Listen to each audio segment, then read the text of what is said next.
have Pavitra with us. So, warm greetings to one and all present here. Today, I, Pavitra Dhanakaran, a 14-year-old youngster studying in Dasan Brown World School, am here to discuss a critical issue that affects us all: climate change and severe heat waves. What is a heat wave? A heat wave is an extended period of abnormally high temperatures, often accompanied by high humidity. These conditions surpass what is considered normal for a particular region and time of a year, creating extreme and dangerous heat. Now, the characteristics are that heat waves are typically marked by stagnant air, little cloud cover, and high nighttime temperatures that prevent cooling down. These factors combine to create severe and persistent heat. Now, let us look at the causes of heat waves. The two main factors which are responsible for the cause of these heat waves are natural factors and anthropogenic or human induced factors. Naturally occurring high pressure system, often called heat domes, trap warm air in an area, leading to heat waves. Our activities, particularly urbanization and greenhouse gas emissions, exacerbate these conditions. In cities, in particular, are heavily affected by the urban heat island effect, which is significantly increased temperatures when urban areas compared to their rural surrounding. Now, many of you might be familiar with this term, urban heat island effect, while some of you might not. Now, let's delve deeper into what is urban heat island effect. Simply speaking, urban heat island is an urban area that experiences warmer and significantly higher temperature than it's comparing while comparing to its rural surroundings. This temperature phenomenon is primarily caused by human activities like urban infrastructure. The causes of these UHIs are the environment inside which it's built. The concentration of buildings, roads, and other infrastructure absorbs and retains heat. Materials like asphalt and concrete store heat during the day and release slowly at night, keeping urban areas warmer. The second cause is lack of vegetation. Urban areas often lack sufficient vegetation. Trees and plants provide shade and cool the air through evapotranspiration. The absence of green spaces contributes to higher temperatures. The third factor is waste heat. Activities such as transportation, industry, and energy use release additional heat into the environment, further exacerbating the UHI effect.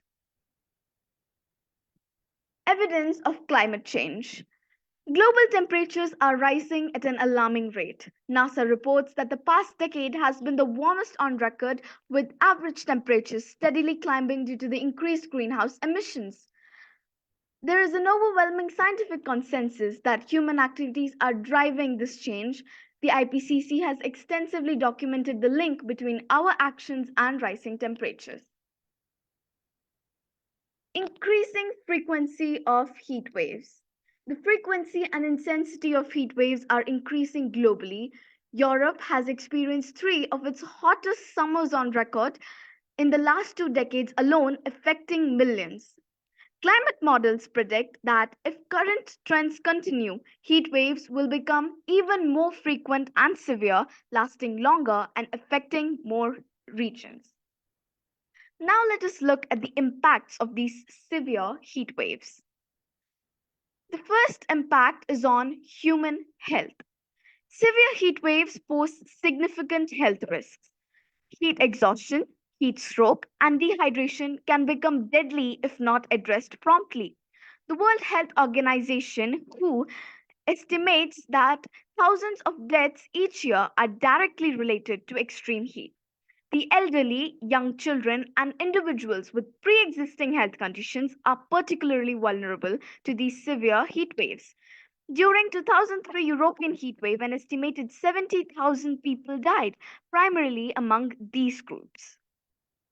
Now let us look at the impacts on environment. Heat waves significantly increase the risk of wildfires, which devastate forests, destroy homes, and lead to loss of life. These fires also release large amounts of carbon dioxide, further fueling climate change. Wildlife suffers immensely. For instance, marine heat waves lead to coral bleaching, which can collapse entire marine ecosystems. Terrestrial animals can face habitat loss and heat stress. Impacts on water resources. Heat waves often coincide with droughts, leading to water scarcity. This affects drinking water supplies, agriculture, and industrial processes, exacerbating the stress on water resources. High temperatures deteriorate water quality by promoting harmful algal blooms and increasing evaporation rates, concentrating pollutants and making water less safe for consumption. Now let us look at the economic consequences of severe heat waves. The health impacts of heat waves translate to higher healthcare costs. Hospitals and emergency services are often overwhelmed during these periods, straining our medical systems. Extreme heat reduces labor productivity, especially in outdoor industries like agriculture and construction. Workers face health risks and businesses suffer economic losses due to decreased output. Heat waves can damage infrastructure. Roads can buckle, rail lines can warp, and power grids are strained as demand for air conditioning surges. These stresses led to costly repairs and disruption. Lastly, impacts on agriculture and food security. Agriculture is highly vulnerable to extreme heat. High temperatures reduce crop yields and can even destroy crops, threatening food supplies. Livestock productivity decreases in extreme heat and mortality rates rise. This affects food production and livelihood of farmers. The impact on crops and livestock leads to higher food prices, making it difficult for many people, especially in low income regions, to afford basic necessities. Now, let us look at the mitigation and adaptation strategies to prevent severe heat waves. Mitigation effects. To combat heat waves, we must reduce greenhouse emissions. Transitioning to renewable energy sources like solar and wind, improving energy efficiency in homes and businesses, and promoting sustainable transportation are critical steps.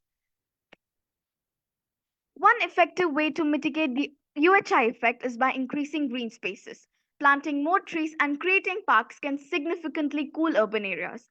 Green roofs and walls also provide insulation and reduce heat absorption. Using reflective materials for roofs and pavements can help reduce absorption. Cool roofs reflect more sunlight and absorb less heat, keeping buildings cooler and reducing the need for air conditioning. Urban planning should prioritize designs that minimize heat retention. Incorporating water features like fountains and ponds can provide cooling effects through evaporation. Reducing the amount of paved surfaces and increasing vegetation cover can also help. Adaptation measures. Cities need to develop comprehensive heat action plans. These should include early warning systems, public cooling centers, and strategies to protect the most vulnerable population. Raising public awareness about the dangers of heat waves and how to stay safe is essential. Education campaigns can help people recognize the signs of heat related illness and take preventative measures. Governments must implement policies and regulations to reduce emissions and promote sustainability. International agreements like the Paris Agreement are vital for global cooperation and effective action. Conclusion. In a summary, severe heat waves driven by climate change and exacerbated by urban heat islands have profound impacts on our health, environment, and economy. Addressing these issues requires urgent and concerted efforts in both mitigation and adaptation strategies. Each of us has a role to play in combating climate change and reducing the UHI effect. Simple actions like reducing energy consumption, supporting sustainable policies, and spreading awareness can collectively make a significant difference. Together, we can build a more resilient and sustainable future. I would like to end my presentation by saying one last thing. Heat's hitting hard, let's play our part. Act now, act fast, make heat waves a thing of the past. Thank you. Thank you, Pavitra. Very interesting topic. Next, we have with us Ishika Sharma. Thank you, Mahi. Am I audible? Yes. All right, just give me a minute so that I can share my screen. So meanwhile, I'm presenting my screen. I think it's already 12:27 a.m., 5th of June. So happy World Environment Day to each one of you. And a big shout out to the entire organizing committee of Act Now. And it's really overwhelming and really nice to see all the environmentalists present here at this hour and willing to very happily advocate for such a noble thing.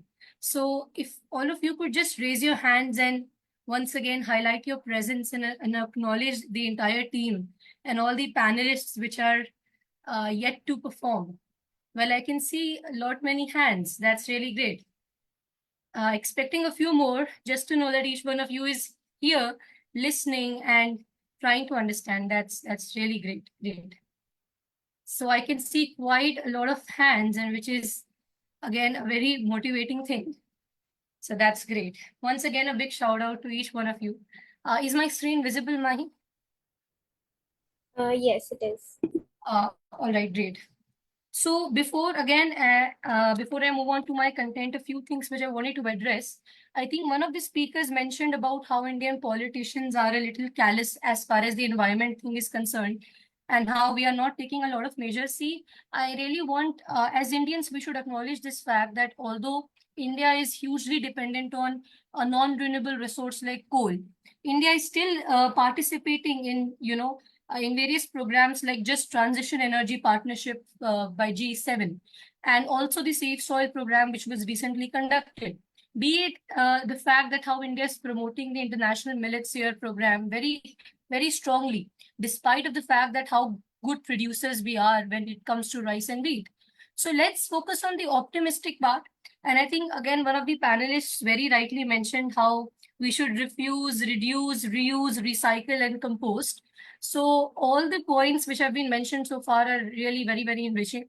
Okay, so now it's my turn to contribute something, and I decided to name it resolution. Like in the Act Now program itself, resolution stands for visualizing resolution. Boys and girls, when I speak of the recent floods in Dubai and Oman, UAE and Oman, I think that there is actually a debate as far as how to what extent cloud seedling contributed to it. But it's not a question of whether how much cloud seedling contributed to it or not. But I think each one of us will agree that it was actually a toll of nature which we got to see, and it was definitely a repercussion of climate change. So it's actually really important and need of the hour to act now.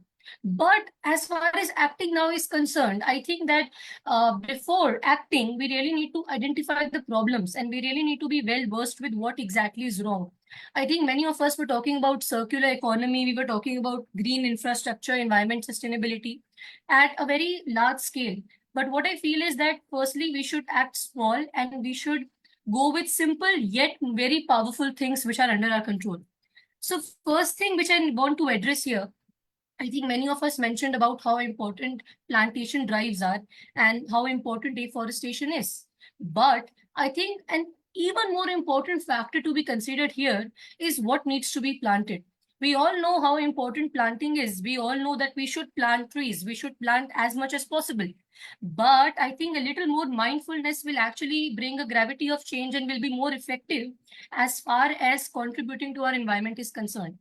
For example, I would like to throw some light on how various invasive exotic species are actually more threatening, and they have actually kind of erased our biodiversity in various regions of Western Ghats as well.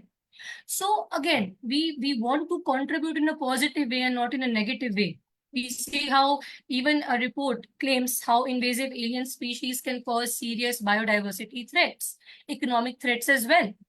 Now, also, I would like to share something with you. Last year, while we were having a very severe air quality index, our school decided to give us few planters, which we were supposed to go and respectively plant at our homes. I was very excited as to how good initiative it was, as in this school was giving us plants itself rather than saying that, okay, plant on your own and wasting paper by making slogans. We were actually being presented planters. But then when I researched about this plant, I got to know that it was not an indigenous and native species of India, but rather it was a species of Malaysia. So I am not against ornamental horticulture, but what I think is that a little more mindfulness can actually help us. I mean, in terms of understanding what can be planted and what is actually, more meaningful. We need to understand that is our soil and climate which we live in really adaptive enough or flexible or maybe convenient enough to nurture that. So such questions need to be answered and a little more research can help us. For example, while researching, I got to know about mosses and how mosses are actually great carbon sinkers. The speaker just before me very beautifully explained about the concept of UHI, that is urban heat island effect. And again, mosses are actually helping us in kind of mitigating UHI. So see how instead of planting something ornamental, I can actually go ahead with mosses. Why? Because they are very, very climate flexible. They do not require a lot of inputs, plus they're helping me out. So the concept of green building and the concept of planting mosses can actually help in reducing carbon dioxide levels and actually purifying the air. Plus they have other benefits too. So little more mindfulness can definitely act as a game changer. Again, now I want to throw some light on another aspect of green belts. Through this example, I really want to communicate this thing that irrespective of how good the principle is or how good the initiative is, be it at global level or at national level, be it COP, be it Paris Agreement or any other agreement, unless and until we are sensitive enough or we are determined enough to execute it, I really don't think it is going to help us. Speaking of green belts, we understand how effective they are as to how some part of our roads, they specifically are dedicated to planting. But then when I see such headlines as to how the Pune Municipal Corporation is actually mentioning about the encroachments, mentioning about how even the National Green Tribunal talking about how most of it, about approximately 80% of green belts has been illegally encroached. This actually reflects how callous we are in terms of acknowledging the fact that this is not something somebody else's problem to solve. It's actually my problem, it's your problem, it's everybody's problem. But then this callous attitude is something which we really need to acknowledge. It's not just limited to the PowerPoint presentation which I'm sharing right now, but this should be deeply rooted in our minds, and then only can some manifestation be seen. So here I think that irrespective of how good the principle is, the execution part is way more important, way more important. Speaking of one more thing, which I see in my immediate locality, is the problem of single-use plastic and how these days this narrative is becoming very popular as to how biodegradable plastic is a magical solution for all our problems. But ladies and gentlemen, this narrative needs to be bursted and this myth really needs to be clarified. And this can be done when we understand what biodegradable plastic actually is. How do you define biodegradable plastic? Compostable plastics are not some magical ingredients which are completely vanishing in the environment. Again, under specific conditions, they may fragment and break down into smaller plastics, and which is also not a guarantee that I am assuring you of, or the scientists and experts are assuring you of. And rather than helping us out, it is actually contributing and aggravating. It is contributing to the problem of microplastics, which is even more deadly as compared to the massive chunk of plastic which we get to see. And this has become so severe that now this biodegradable plastic, the microplastic has actually entered our bloodstream as well. And this is very alarming and severe, which we really need to acknowledge. At least that massive chunk of plastic which is visible to our naked eyes is, the problem which can still be sorted. But microplastics, very severe, very, very severe. So again, the last resort, recycling, reusing should always be prioritized as compared to recycling. Biodegradable plastic is not a magical solution which we have received and can actually act as a game changer. I think minimalization and reusing still should be our topmost priority and something which we always have to focus upon. I would also like to talk about the Safe Soil program, which was initiated by Isha Foundation. And through this, I actually would like to say how important it is to raise our voice and how effective can it be when a small scale program turned out to be such a global event, and how it was acknowledged by more than 50 countries, and how organizations like UNEP, organizations like even Conference of Parties as well, and many other countries, they acknowledge the fact how important soil restoration is, how important soil conservation is. And even the concept of urban villages, which I think many speakers have already mentioned, also revolves around this concept. Even our school, DPS Greater Faridabad, very happily participated in this program. I'll just show you a glimpse of it.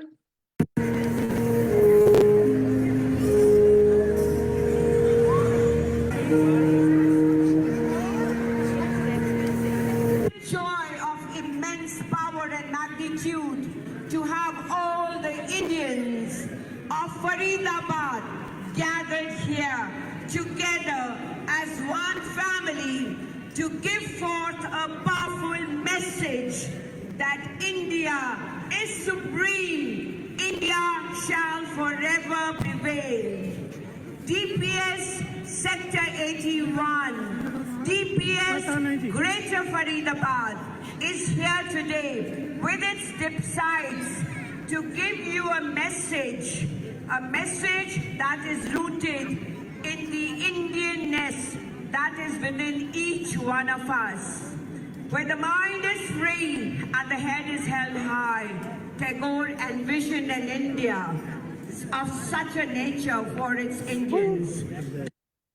It's just a glimpse of how our founder principal and all our dip sites actually very happily participated in this program and acknowledged and understood and helped in spreading awareness about how important the soil is. So I think that's what matters at the end of the day. Even the small steps count, and I think each one of us present here will definitely acknowledge this fact and contribute in a very healthy way to the environment. So once again, happy World Environment Day to each one of you. And let's all keep up the good work because we can and we will. Thank you very much. Thank you. Thanks, Ishika, for the wonderful presentation. Next, we have Kiara Mangla with us. Thank you, Manu. Good evening, one and all present here. I, Kiara Mangla from the Modern School ECNCR, would like to showcase my PPT in front of you on the topic disposal of waste. What is disposal of waste? Waste management is the collection, transport, processing, recycling, or disposal and monitoring of waste materials. Waste disposal, the collection, processing, and recycling or deposition of the waste materials of human society. Solid wastes.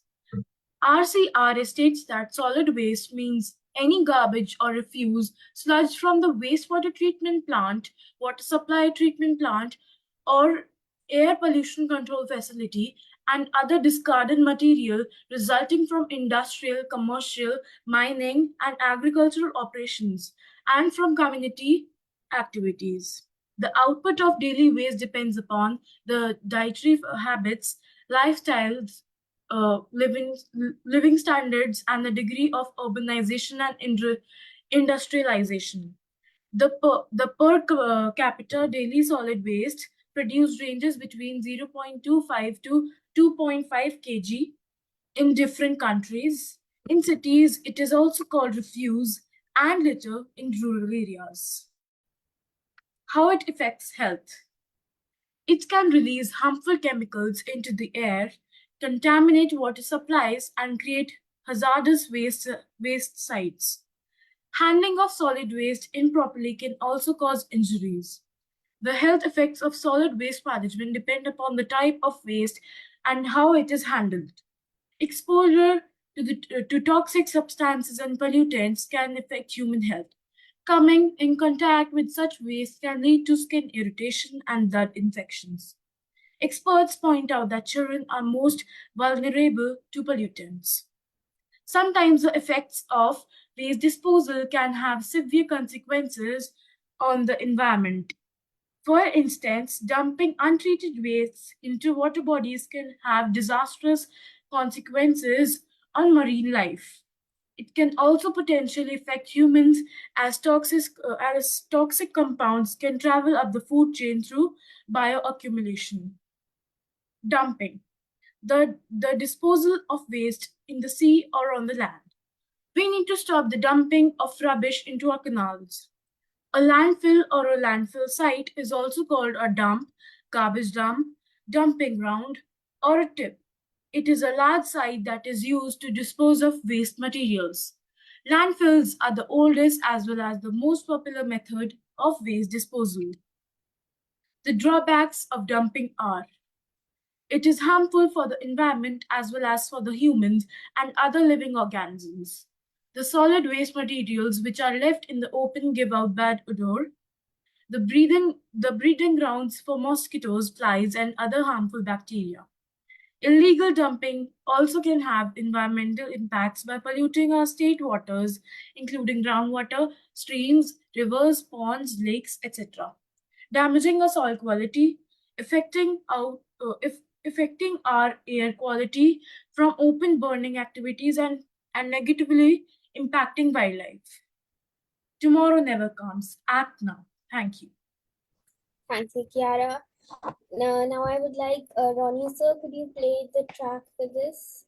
I am because the nature is good. I am because the rain is pouring down. I am because there is sunlight. I am because I can breathe. The air is good and fresh. I am because there is preservations of trees. The trees are good looking. I am because I can eat fruits. I can get flowers. I am because I can step on the earth proudly.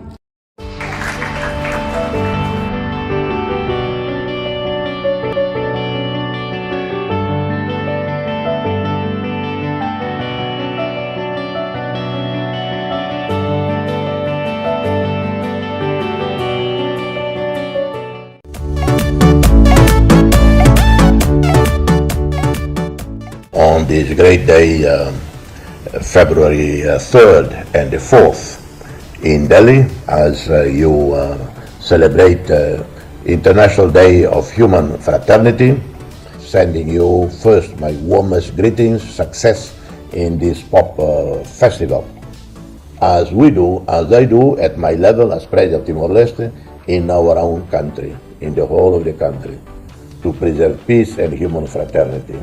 So Dr. Pachauri and the Pachauri family is so dedicated to the legacy of the late Dr. Pachauri.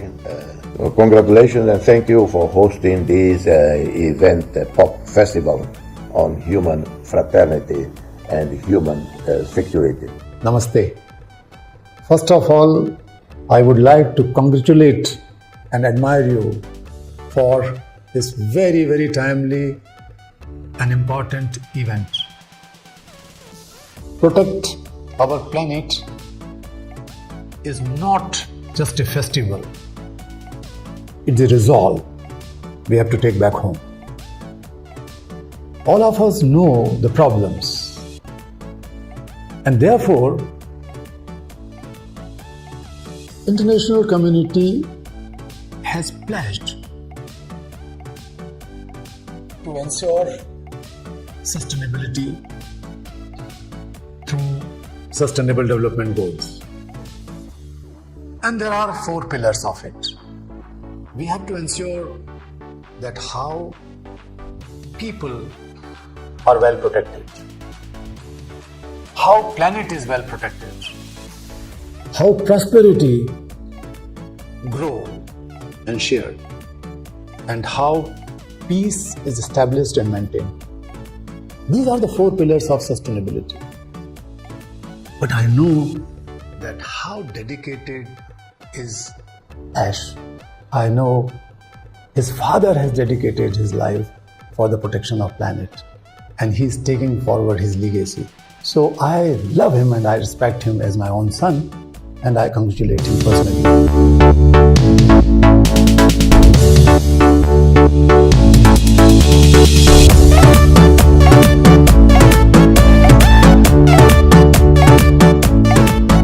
I, as a mother, I drink a bottle of water and throw it. What will my child do? Do we instill the values of social integration and cohesion for the nature? Or do we leave it to the government? I throw the bottle of water, I pay tax. So it is the duty of the government to ensure that plastic water bottle is not there. Social justice, freedom, functional democracy, and again, value systems which are transcending as one united family. That's what the compassion is all about. It is empathizing it more than sympathy, recognizing the pieces within yourself, recognizing that everything is internal, then comes the external, isn't it? That's what our philosophy is all about, recognizing yourself, tattvam, realize yourself. And that's what the beauty of our character. Once you understand, you are the source of change, you are the source of transformation, you are transforming, adding value as a good citizen. A good person can create a good society.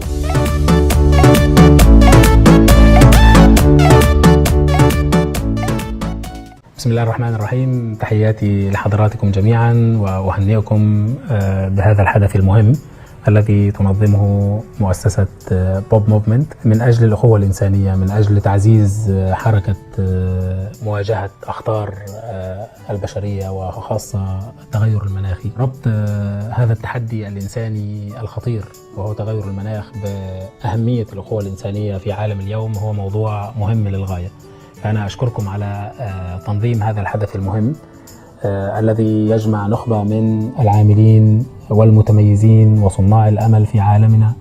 And I looked around for inspiration, and I was so fortunate to find some senior mentors who were doctors who'd been working to get rid of nuclear weapons for many years at that point. So I became aware of this network, this international connection, this community, this family of doctors and medical students who cared so much about our planet that they didn't want it to be destroyed by the 12,500 nuclear weapons we have here in the world. And so they started to understand that these devastating weapons of mass destruction were actually a public health issue. And one of the things I have so enjoyed getting to know the POP movement is this understanding that all of these climate issues are health issues, and we can look at all of this through a public health lens. Human Security for All is the name of a campaign that the Academy is conducting. We're doing this in partnership with the United Nations, with the POP movement, with a number of different organizations. So what exactly is this human security? What do we do? Basically, it is to put the human being in the center of development of all types, even technological development. What's the use of technology for technology's sake if they create more and more powerful devices that impact our mental health, even our physical health? I was thinking that we must put together compassion and passion, because without passion we cannot act, we cannot do what we want, we cannot really impact in the world. Because with passion we can be really acting to protect our planet, like is the big goal of the POP movement, to protect our planet.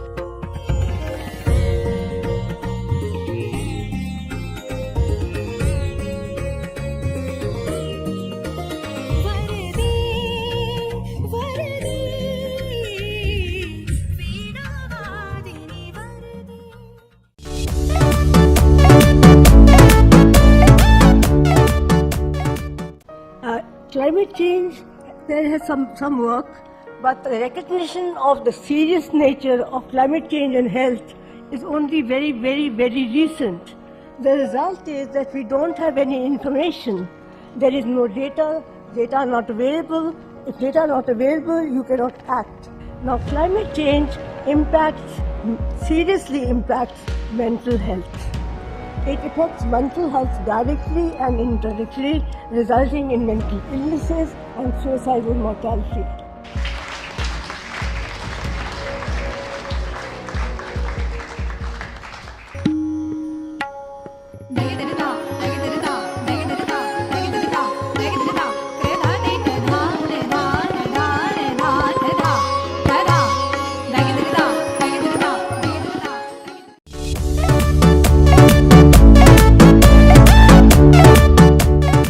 Climate and health is deeply interconnected. It is the relationship between Earth's climate and the well-being of individuals and communities.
My bags are packed, I'm ready to go. I'm standing here outside your door. I hate to wake you up to say goodbye, but the dawn is breaking, it's early morn.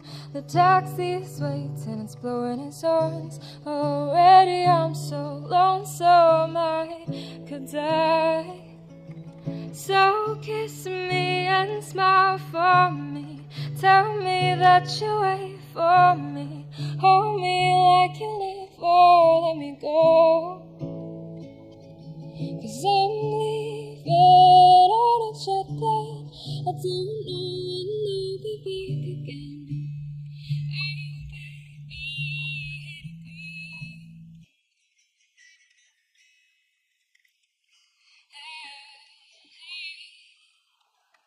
There's so many times I've let you down. So many times I've played around. Movimiento! Movimiento! Every song I sing for you. Every time I think of you. Oh, when I come back, I'll wear your wedding ring. So next we have Kavya Sondhi with us. Namaste everybody, my name is Kavya Sundhi. I'm a Strongville student of grade 7th at the Modern School ECNCR Delhi. And first of all, before starting my presentation, I want to say is I'm getting very much enthusiastic vibes while presenting my presentation at this hour. The topic of my presentation is quality education. What is actually quality education? Quality education is defined as one that focuses on the whole child. It prepares a child for the life, not only for the assessments. Education versus quality education. The aim of education is to child reach their full potential to make child able to succeed their dreams. But the aim of quality education is the child is well equipped with the necessary tools to succeed in today's harm world. Focus of education. The focus of education is to develop the personality of individuals and make them successful members of societies. Focus. The focus of quality education is on the overall child development. Let it be emotional, mental, physical, or intellectual growth. It is regardless of your religion, caste, gender, or any other racism. Example of education is traditional classroom institutes. But the example of quality education is providing hands-on environmental education, including planting trees, cleaning up parks, and knowledge about climate action. How are some countries implementing quality education? India, the country where I live, I am very proud to see the development they are making regard to our environment, our quality education, etc. The country has started Samagra Shiksha Abhiyan. It is a program started by the Indian government in government schools to implement better quality education and better quality of education. There is difference between these two things. Taiwan, the country I visited, I have seen one thing that from the primary onwards, they teach children how to dispose of the garbage, what's the correct way, and it is one of the best example of quality education. Japan, they have all high-equipped facilities, and I'm amazed that they even teach the children their benefits and their disbenefits. That how are they harmful to us? How are they harmful to our environment? And how should we use it? And the best example we can take is our environment. So, I hope you all can see this. This image, I believe this is our future. So you can see here are solar panels, here's a cycle from using close distances. Here you can see there's a battery for charging the cars. Here's a house which is completely dependent on electricity. And here's a windmill. Here's a clean river. The children are planting trees. There are all fish here, and it's much better as compared to the harmful world we are living in. And I believe I am working on this future, and I hope you all are too. What is the link between quality education and environment? It is linked because of environmental education. What do we mean by environmental education? The education children get from our environment. So, how do we need to do this is individuals explore environmental issues. If they see what issues our environment facing, how harmful are we to our Mother Earth, we will be engaged in problem solving, and it's better to find a solution instead of wasting the resources. Take action to improve the environment. If we will engage in problem solving, we will get a solution, and then we will take actions to implement it. We will able to get the natural environmental problems. We will get positive environmental effects. If we will do something better, the nature will be much better. And to sustain and enhance the environment. How to know you're getting a quality education? I know I'm getting a quality education because my school gives us frequently earthquake drills, fire drills, workshop based on personality development, time management skills, setting goals, working on yourself, self-hygiene, etc. Let me give you a very nice example. If I am in a place where it's set on fire, I know two things will help. First will be my general knowledge, second my education, and third the most important, quality education. The first thing helping me there would be quality education. I know how to escape myself from there because of the frequent fire drills I'm getting at my school. Think smarter, be smarter. We all are the future of tomorrow. And according to me, every child should have the opportunity to receive a quality education. Thank you all for your precious time. Hope you liked it. Please give your comments. Thank you. Thank you very much, Kavya. A pretty interesting speech. Next, we'd like to have Jagriti. Good evening, everyone. My name is Jagriti Singh. I'm an ambitious 16-year-old and a 12th grader. I study in the modern school ECNCR, currently with a designation of Captain Activity. I'm also a member of Act Now. I'm assertively working towards the betterment of our environment. Today, I'm here in front of you all to present the ranging catastrophe of waste management in India and abroad. Flaws with the waste management system. We must do our part for our environment now more than ever. Why? Because India generates over 60 million tons of garbage daily, of which 75% is untreated and dumped in landfills. The cities contribute to this more than the rural areas. The generation of municipal solid waste is expected to rise to 165 million tons by 2030 due to changing consumption patterns and rapid economic growth. Challenges faced in waste management. India faces challenges in managing waste. The informal sector plays a significant role in extracting value from waste, but many challenges remain. In a sense, rapid urbanization.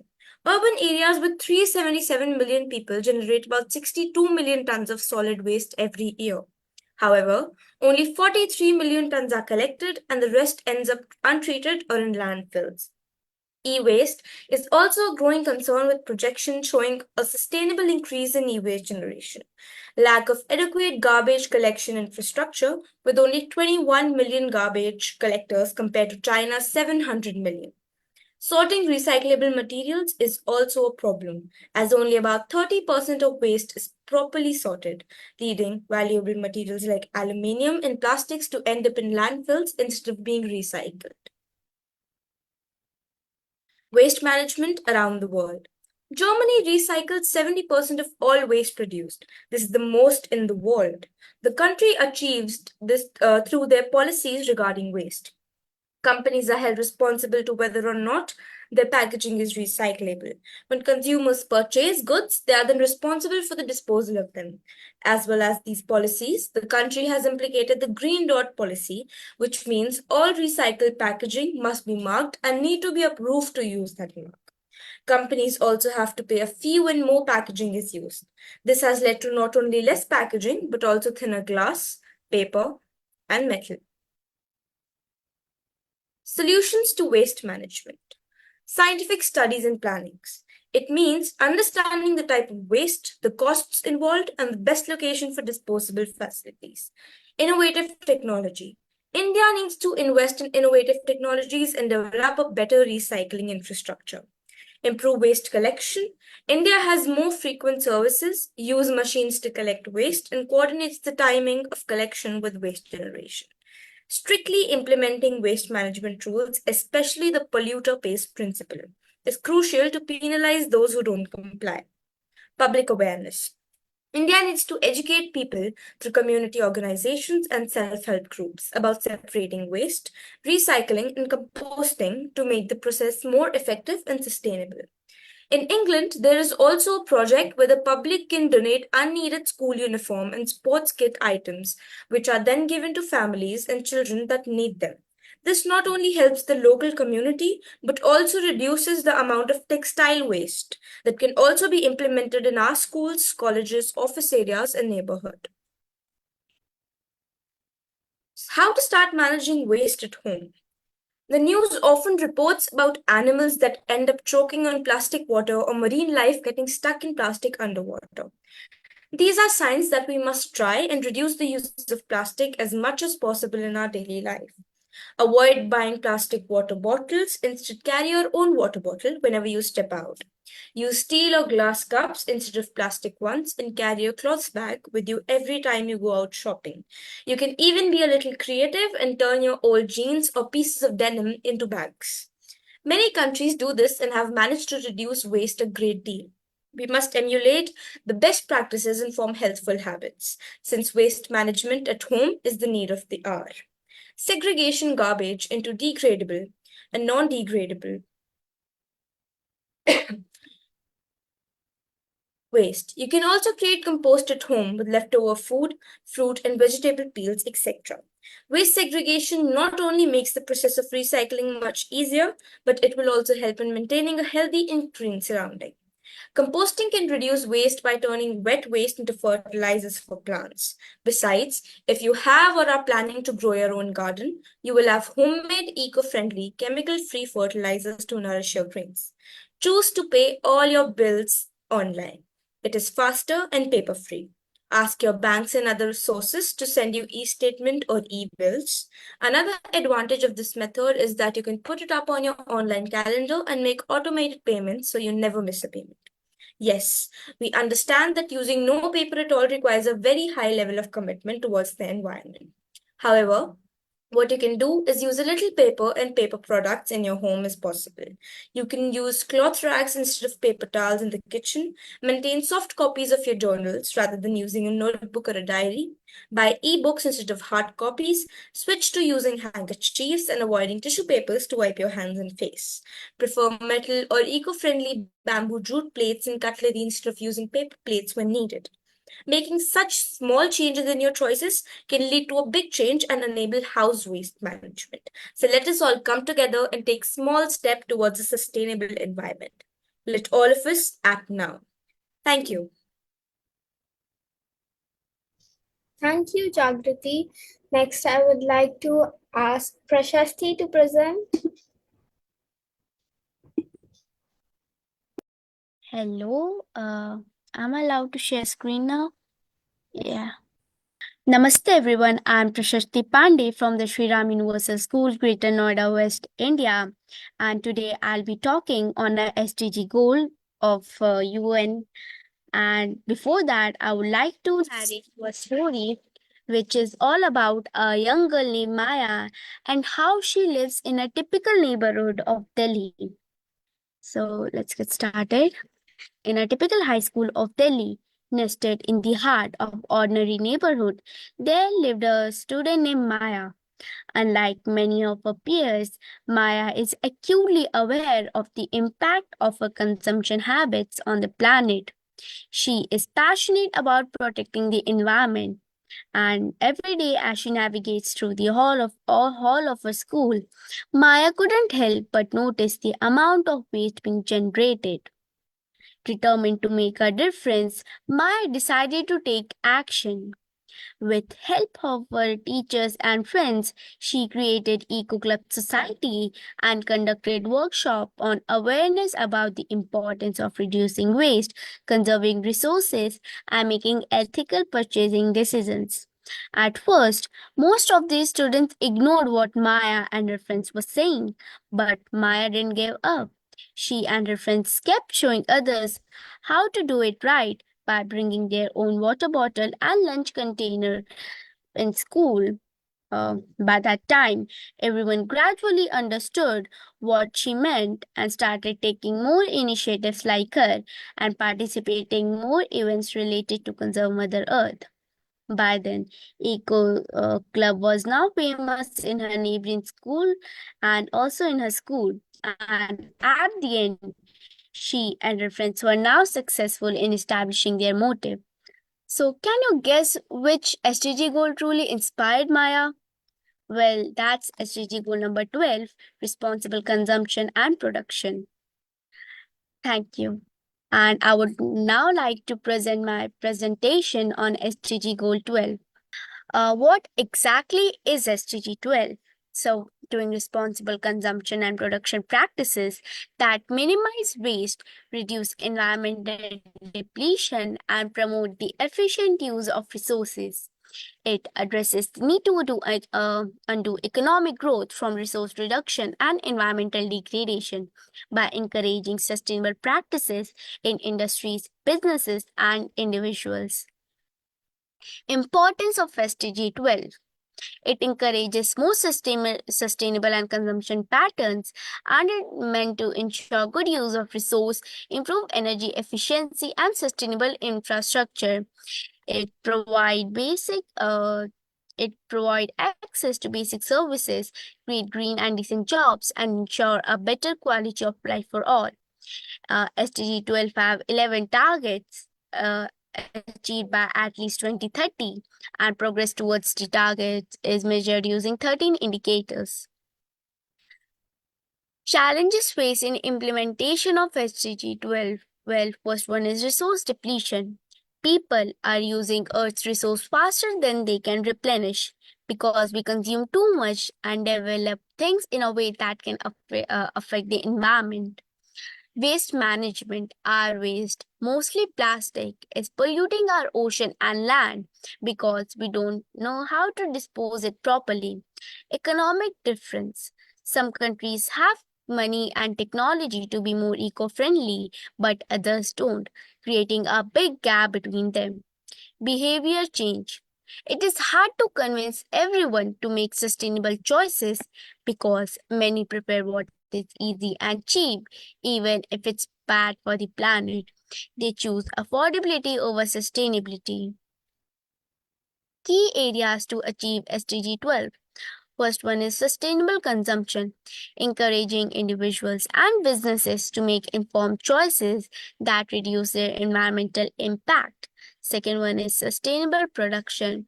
Third one is waste reduction. And fourth one is resource efficiency.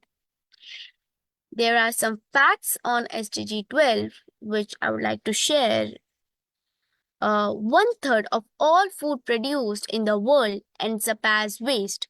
The food industry consumes around 30% of planet's energy and is responsible for 22% of greenhouse gas emissions. Even with most recent technology advances, energy used in OECD countries continues to grow. If food waste were a country, it would be the third largest emitter of greenhouse gas after China and USA. The world generates approximately 50 million tons of electronic waste annually, with only a fraction of being recycled properly. There is each year an estimated 8 million tons of plastic waste ends up in the world's ocean, harming marine life and ecosystem. Tourism accounts for 8% of total, around 8% of global greenhouse gas emissions. However, sustainable tourism practices such as eco-friendly accommodations and responsible travel can minimize the impact. Tourism accounts for 8% of global greenhouse gas emissions. Okay. Switching to a circular economy where we reuse, recycle, and reduce waste could boost the global economy by $4.5 trillion and create around 230 million new jobs by 2030. There is a chart on food wastage. It shows how much food is wasted annually and um, and what are the products it is wasted in, whatever. Things we as students can do to minimize waste. We can avoid using single-use pens, and we should use notebooks until it's fully finished. We should carry our own jute bags instead of plastics when we go outside, and we can use second-hand clothes, woods, and books in good condition. We can bring our own cutlery, which is spoon, fork, etc., in campus canteen to avoid using plastic ones. Thank you. Precious. Next, I would like to present. Good evening, distinguished guests and fellow attendees. I am Mahi Sood, a diligent 13-year-old 8th grader committed to environmental advocacy. I am here in front of you all to foster green conversations and sustainable actions, ready to face any challenges, embracing each opportunity with determination. Let us all begin.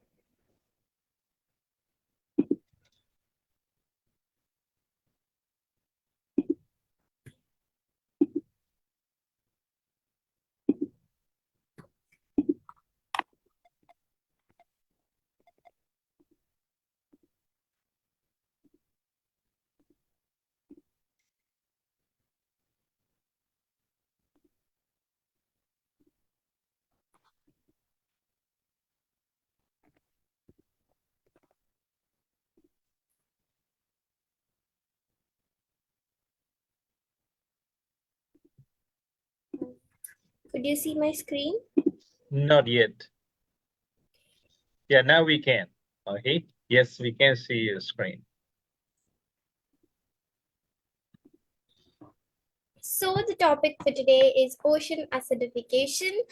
And if we go for a topic overview, ocean acidification refers to the ongoing decrease in the pH of the Earth's oceans caused primarily by the uptake of carbon dioxide from the atmosphere as the atmospheric CO2 levels rise due to human activities such as burning fossil fuels and deforestation. More CO2 is absorbed by the oceans, forming carbonic acid. This process decreases the pH of seawater, leading to more acidic conditions. Ocean acidification poses significant threats to marine life, particularly organisms that rely on calcium carbonate for their shells and skeletons, such as coral, mollusks, and some plankton species. So over here in the flow chart, we can see when the seawater's pH is over 8, there are reduced acids leading to abundant and healthy corals, mollusks, and other plankton species, whereas when the pH of the seawater is less than 8, there are increased acid and fewer and smaller marine life. And some impacts of ocean acidification are mainly on marine life, coral reefs, and carbon cycling. On marine life, acidic conditions can dissolve calcium carbonate structures, affecting organisms like coral, oysters, clams, and certain plankton species. This can disrupt marine food webs and ecosystem. On coral reefs, which are biodiversity hotspots and vital coastal protection and fisheries, are particularly vulnerable. Acidification weakens coral skeletons, making them more susceptible to erosion and bleaching. It is also affecting our carbon cycling. Acidification can alter the biological and excess the chemical process involved in carbon cycling, potentially affecting the ocean's ability to absorb CO2. There are steps to mitigate ocean acidification. Some of these are by reducing carbon dioxide emissions, by transitioning to renewable energy, by shifting from fossil fuels to renewable sources such as solar, wind, and hydroelectric power. As next point is energy efficiency. Improving energy efficiency in industries, transportation, and household to lower overall carbon emissions. Number 3 is carbon pricing. We can implement carbon pricing and mechanisms such as carbon taxes and cap trade systems to incentivize emissions reductions. Another way is by enhancing ocean resilience by applying MPAs, which are also known as marine protected areas. We can establish and expand the MPAs to protect vulnerable ecosystems and allow marine life to recover and adapt to the changing conditions. Another way is by habitat restoration. We can restore degraded habitats such as mangroves, seagrasses, and salt marshes, which can absorb CO2 and provide important ecosystem services. Another way is by supporting research and monitoring. By ocean monitoring programs, scientific researchers, and data sharing. If we go to another point, we will get by promoting sustainable practices. We should promote sustainable practices such as sustainable fisheries, implementing sustainable fishing practices to prevent overfishing and support the resilience of marine species and ecosystem, by aquaculture innovation, developing and promote aquaculture techniques that are less vulnerable to acidification, such as selective breeding for resilient species and the use of buffering agents in aquaculture system, and the most simplest by reducing pollution and minimizing the nutrient runoff from agriculture and wastewater that can exacerbate acidification and other disasters like hypoxia. By public awareness and education. By education campaigns, community engagement, and policy advocacy are some of the ways we can spread awareness among the people and among the younger generations like us. In conclusion to everything, ocean acidification is a profound challenge that requires immediate and sustained action on a global scale by reducing carbon emissions, protecting and restoring marine ecosystems, advancing scientific research, promoting sustainable practices, and raising public awareness. We can mitigate the impact of ocean acidification and safeguard the health of our oceans for our future generations.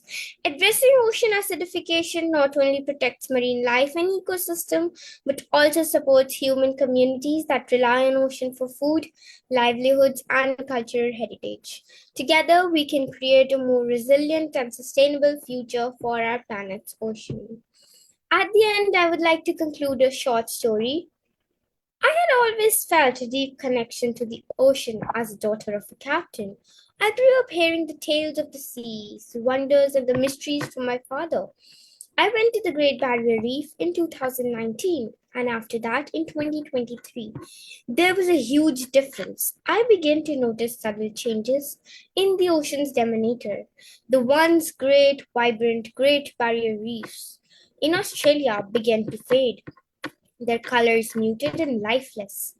Fish that had once darted playfully among the coral now seemed scarce, their absence palpable. And all this was because of ocean acidification. Here you can see how the Great Barrier Reefs was in 2019. The Great Reefs with colors and fishes around, whereas this was them in 2023, full of plastic and all in a different color, colorless.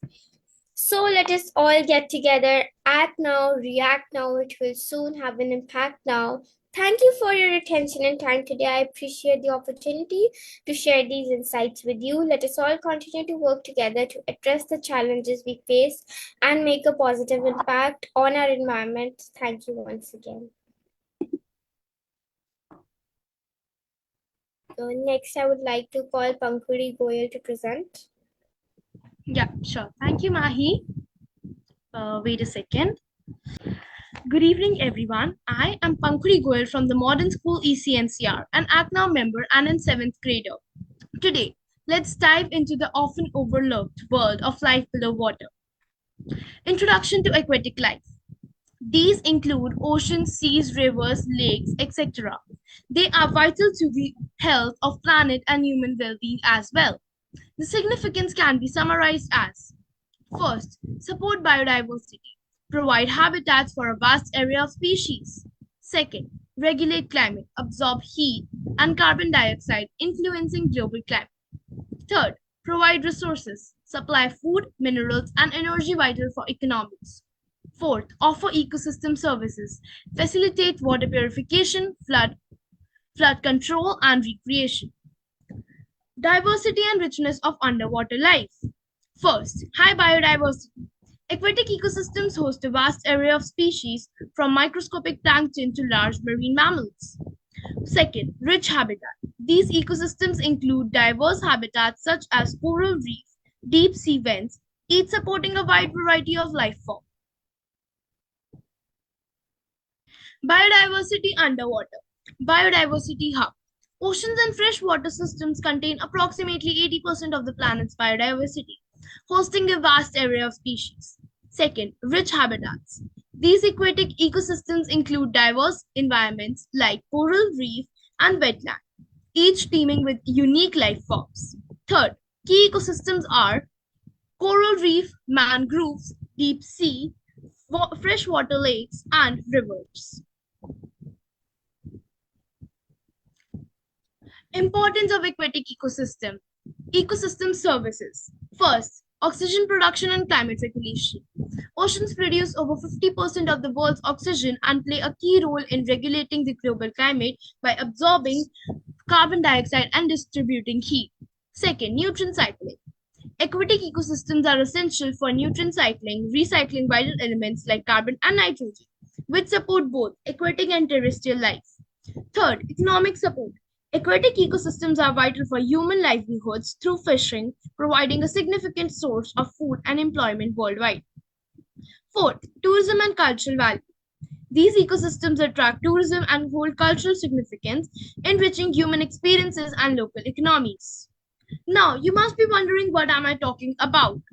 I am telling you all about this to let you face the reality of threats to aquatic life.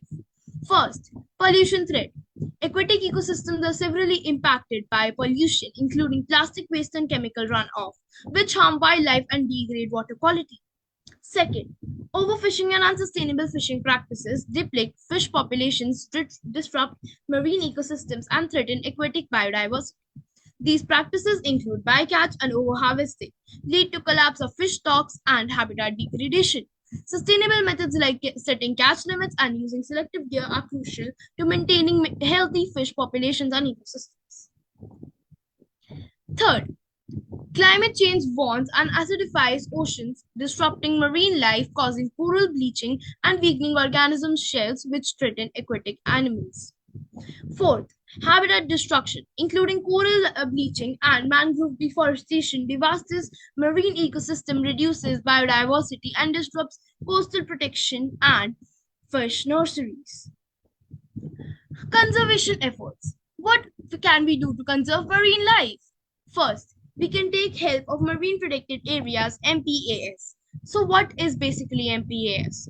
Marine protected areas conserve marine biodiversity, replenish fish stocks, and protect ecosystems by restricting harmful activities like overfishing and habitat destruction. Second, develop a habit of sustainable fishing practice. What are these habits and practices? Sustainable fishing practices such as setting catch limits, using selective gear, and protecting habitats help maintain fish populations, support marine ecosystems, and ensure long-term fisheries health. Third, we can put efforts to reduce pollution. But how? Efforts to reduce pollution, like plastic bans and cleanup initiatives, aim to decrease plastic waste, protect wildlife, and preserve aquatic ecosystems. How we can help? First, by reducing plastic use and recycling, protecting aquatic environments by minimizing plastic waste and preserving marine life. Second, supporting sustainable seafood choices helps protect fish populations, promote healthy oceans, and encourages responsible fishing practices. Third, participating in local cleanups. Efforts help us keep aquatic environments free of litter, protecting marine life and improving water quality. Fourth, advocating for policies that protect aquatic environments, promotes the conservation of marine ecosystems, sustainable fishing, and pollution reduction. Conclusion at the end. I told you about first the threats: pollution threat, overfishing, habitat destruction, and climate change. Second, importance of these: oxygen production, nutrient cycling, economic support, and tourism cultural value. Third, preservation, reduce pollution, marine protected areas help us, and sustainable fishing. Fourth, sustainable practices, reducing plastic use and recycling, supporting sustainable seafood choices, participating in local cleanups. Now, via this presentation, my main goal was to tell you about the threats we are giving to the marine life and about SDG number 14, life below water. Thank you for your valuable time. Conserve water, conserve life. Less pollution is the best solution. Act now. Thank you, Pankuri. Now we're gonna have a video, and after that, signing off to Arya Chauhan. An icy wind blows over the permafrost on the desolate Kola Peninsula. This is an unforgiving landscape, barren and isolated. But it is where the Soviet Union hoped to make history. Inside a small concrete overstructure with corrugated iron panels rattling in the wind, a huge drill bit, more than 20 centimeters in diameter, is lowered towards the ground and begins to descend. The year is 1970, and the Cold War race for technological supremacy between the US and Soviet superpowers is, according to some, over. The Americans beat the Reds to the moon the previous summer, and space is now adorned with stars and stripes. The Russian cosmonauts are forever runners-up. But there is another, lesser-known Cold War contest that the Soviets can still win. One not focused up, towards the stars, but down, into the Earth. To drill to the bottom of the Earth's crust, reach the mantle. The Russians' prospects are good, since the US abandoned their attempt 4 years earlier. Just as with the race to the moon, the motivation for digging to the bottom of the crust was ostensibly a scientific one.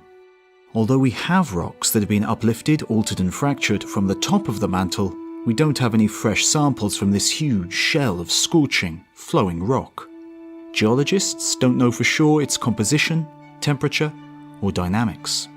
For that reason, the Americans began an ambitious project in 1958 to drill deeper than ever before, to reach the Mohorovičić discontinuity, known as the MOHO, which is the boundary between the mantle and the crust.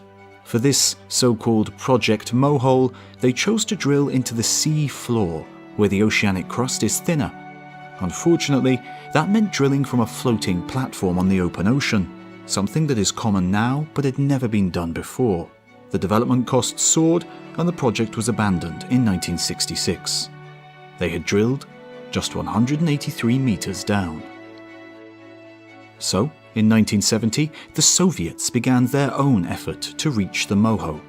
They only needed to drill deeper than 183 meters to decisively beat the Americans at this Earth race. On the stable, Arctic ground of the Kola Peninsula, it was a simple prospect. Here, the crust is much thicker, up to 30 kilometers of rock lies between the surface and the MOHO, but there were none of the difficulties of drilling at sea. The Russians could take it slow and steady, inching down through rock layers until their goal was in sight.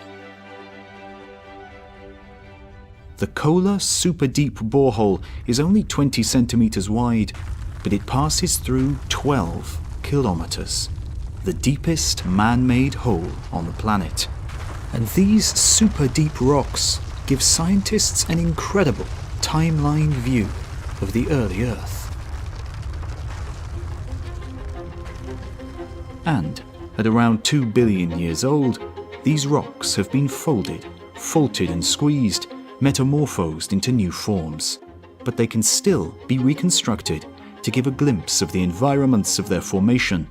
There are the remnants of volcanoes, river and ocean sediments, even organic microfossils. It reveals a surprisingly normal picture of Earth, almost recognizable. And yet elsewhere, rocks from just 100 million years earlier tell a very different story, of chemical and climatic catastrophe that brought the entire living planet to its knees. This begs the question: how did the Earth transform from this barren rock to the beginnings of the world we know today? And was the Earth 2 billion years ago really as idyllic as the rocks seem to show?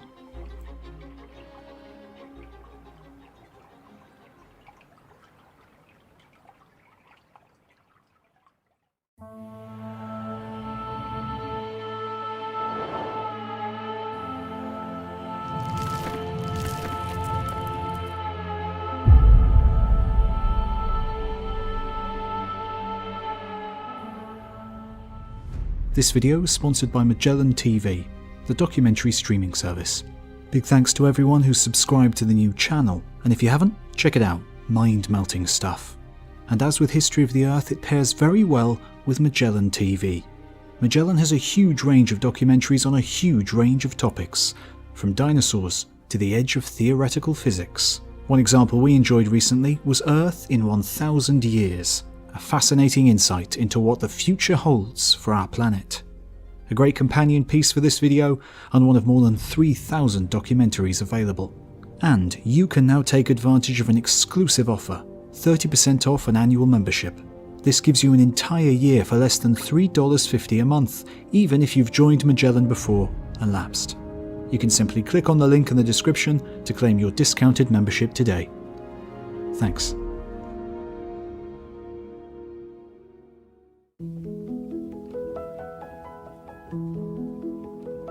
Viewed from afar, the early Proterozoic Earth look dead. At 2 billion years old, the Earth is only just past half its current age, barely further from the moment of its formation as it is from today. It has been through extremes of temperature, from the molten heat of its formation to the gripping cold of a global ice age. On this watery ball of rock, the most unlikely thing happened. Life evolved. That life learned to thrive in all the environments Earth had to offer, invented new ways of getting energy, and almost killed itself in the process through chemical, then climatic catastrophe. The global Huronian glaciation had been triggered by the photosynthetic release of oxygen into the atmosphere, stripping the air of its most potent greenhouse gas, methane, while the photosynthetic bacteria continued to gobble carbon dioxide, thinning the planet's insulating blanket even further. Now, exposed to the weak rays of a still young sun, the planet was chilled to its equator. Oceans, once resplendent in blue and green, were covered by quiet, still sea ice. Ice covered the land too, as the last of the clouds deposited their icy loads over high peaks. What was next for the surface of the planet, trapped inside this seemingly eternal icy prison? 2 years after Soviet drilling began in the Arctic, French engineers discovered a 2-billion-year-old mystery in rocks close to the equator. Solving that mystery would help to shed light on a Proterozoic world emerging from cryostasis. The Pierre-Latte nuclear processing plant on the banks of the Rhône in southeastern France was a facility dedicated to enriching uranium from its mined ores for use in power plants and nuclear weapons. Thanks to the escalations of the Cold War, scientists understood the properties of uranium and its ores pretty well by 1972. They knew, for example, that every natural source of uranium on Earth, in meteorites and on the Moon, had 3 uranium isotopes, versions of the same element with slightly different masses, and these were always in the same ratio. The most radioactive, uranium-235, always made up 0.72% of the total. So, the French engineers were puzzled to discover that a batch of uranium from their mines in Gabon contained less than this, only 0.6%. The difference may be small, but it was unheard of anywhere else on or off the planet. From one source, up to 200 kilograms of uranium seemed to be missing, enough to make a dozen nuclear warheads. Geologists were sent to the Oklo mine in Gabon to investigate this worrying discrepancy. But they found no misconduct, no uranium theft. Instead, they uncovered a remarkable natural phenomenon, a natural nuclear reactor deep in the Proterozoic rocks that had been smouldering away for hundreds of thousands of years.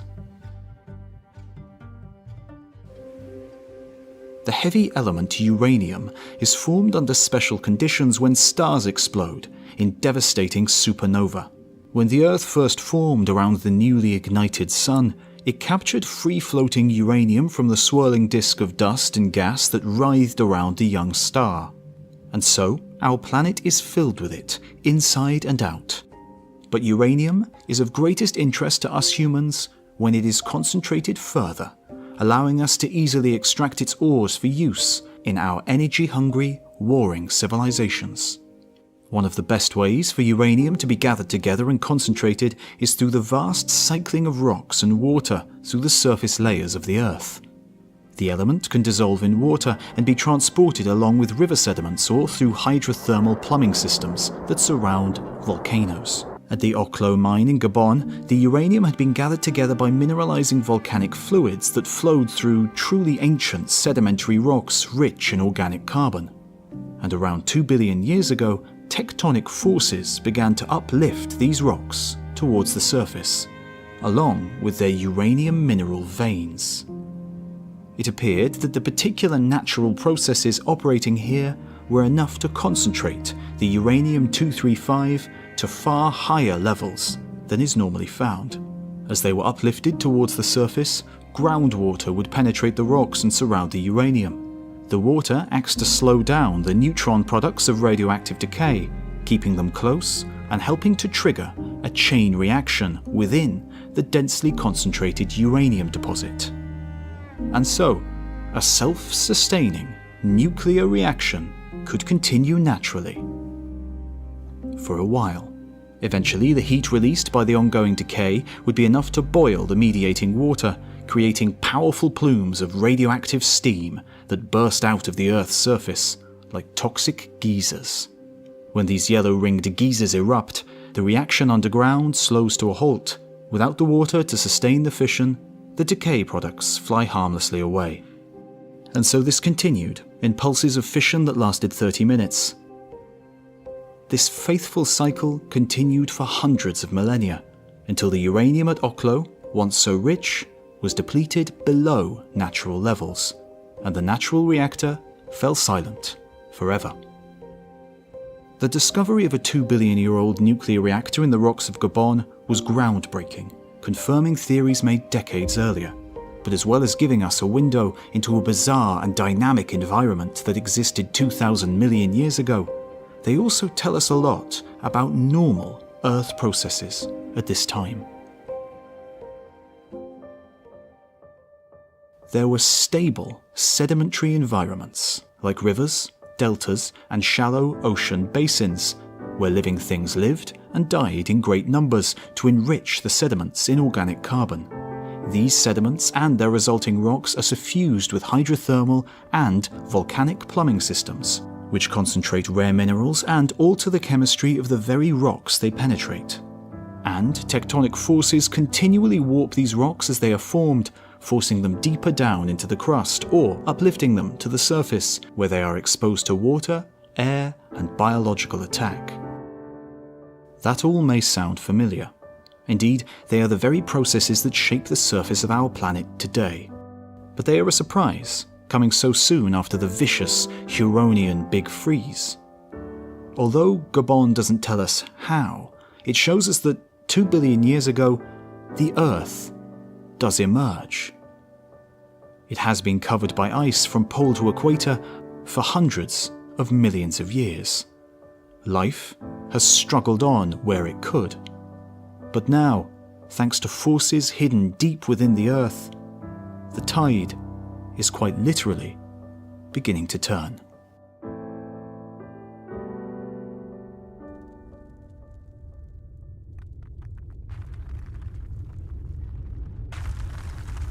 In the grip of the Huronian glaciation, there are only a few places where any activity could be seen. For beneath the silent surface of the ice, the interior of the planet is still incredibly hot. Volcanoes pierce through the shell, flashing orange lava that cools to black rock and spews grey ash over the pristine white surface. Water bodies close to these volcanic pustules are warm enough to stave off the encroaching ice and become refugia for the 1% of life that clung on, desperately, through the endless winter. The volcanoes that punch through the surface are the outward expression of huge and slow tectonic forces gradually transforming the crust. Great rafts of rock bump together and grind, powered by horizontal convection within the roiling mantle. Where one slips beneath another, gravity tugs at the suspended slab, pulling the rest of the raft sideways behind it. These so-called subducting margins are the key to plate tectonics. And throughout the Huronian glaciation, hidden beneath the ice, plate tectonics is reconfiguring the first continental masses over hundreds of millions of years. Although scientists aren't certain when exactly true plate tectonics was established, the rocks that remain from this time, from Gabon and from the Kola Peninsula, among others, bear the telltale signs of this continental dance. The earliest volcanoes on the Earth would have been black, shallow shields, like those on Hawaii and Iceland today, formed by lava that flowed freely, following the slightest gradient and flooding far from the source before they froze solid. Where plates collide, they engage in a tectonic sumo that crumples and thickens the crust, lifting up mountain ranges and forcing down roots that plunge tens of kilometers further into the mantle. At subducting margins, water released from the doomed slab melts the mantle around it, creating magma that flows upwards and into the mountain's roots. This magma cannot escape so easily, and it sits buried at the heart of the mountain for hundreds of thousands of years. Its dark-coloured, heavy minerals crystallise and sink to the bottom, leaving behind a new kind of magma that is paler, stickier, and infused with gas. When this magma eventually reaches the surface, it creates a very different kind of volcano. When the lava flows, it doesn't make it far before cooling and stopping, building up huge, conical piles. And the pressure from magma and gas continue to build until devastating explosions blow the volcanic pile apart. These eruptions sound out around half the globe and loft ash and noxious vapours high into the sky to be carried great distances by fast jet streams. In this way, these stratovolcanoes build up tall cones and blow themselves apart time and time again. While we know these thickened volcanic ranges existed, the fragmented geological remains from this time make it difficult to know exactly how the early continents were arranged. Geologists look closely at the volcanic and metamorphic rocks from 2 billion years ago to reconstruct the collisions that must have formed them and the continental fragments involved in those conjunctions. And there is growing evidence that almost all of the continental landmasses were compressed together to form one huge supercontinent, known as Columbia. Researchers believe Columbia spanned some 13,000 kilometers north to south, larger than modern-day Eurasia, from Portugal to the Bering Strait. For much of the early Proterozoic, though, this impressive supercontinent was still covered in ice. The bright white of glaciers, ice caps, and ice shelves only serves to reflect the sun's heat back into space, prolonging the chill for millions of years more than any normal ice age. It seems hard to believe that the planet will ever be able to break free. But the hot interior is to be Earth's saviour. With each continental collision, with each new explosive volcano, water vapour and carbon dioxide is being pumped back into the atmosphere. Gradually, the atmosphere regains its ability to trap the sun's heat. And with every year that passes, that sun's heat grows slightly. As our home star matures, it becomes more luminous, increasing its brightness by 6% every billion years. After 300 million years on ice, a hotter sun and better insulation means the Earth is finally able to emerge from its big freeze.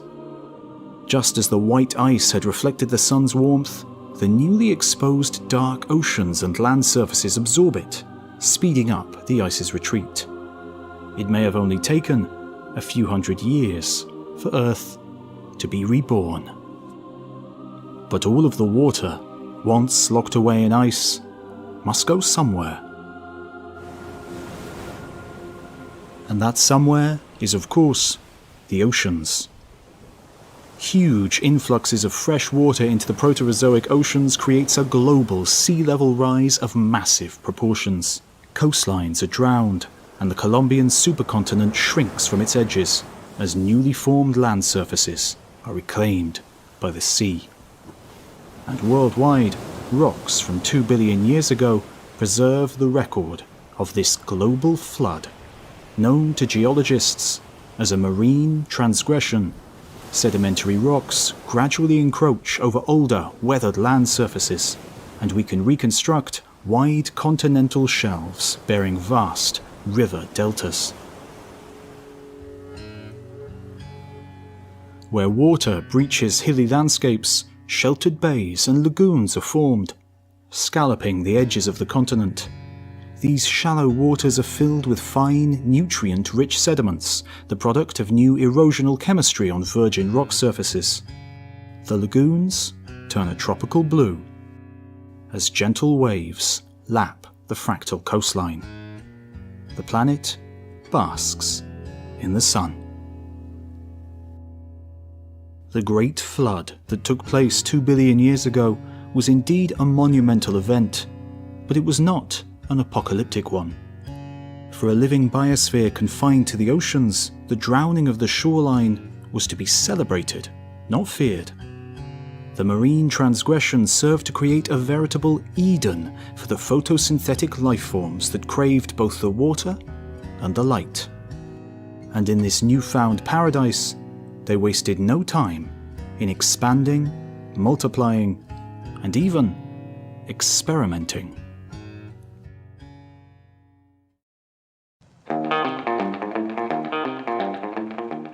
Since the 19th century discovery of iron-rich rocks along the southern shores of Lake Superior in North America, a thriving iron and steel industry has developed across the region.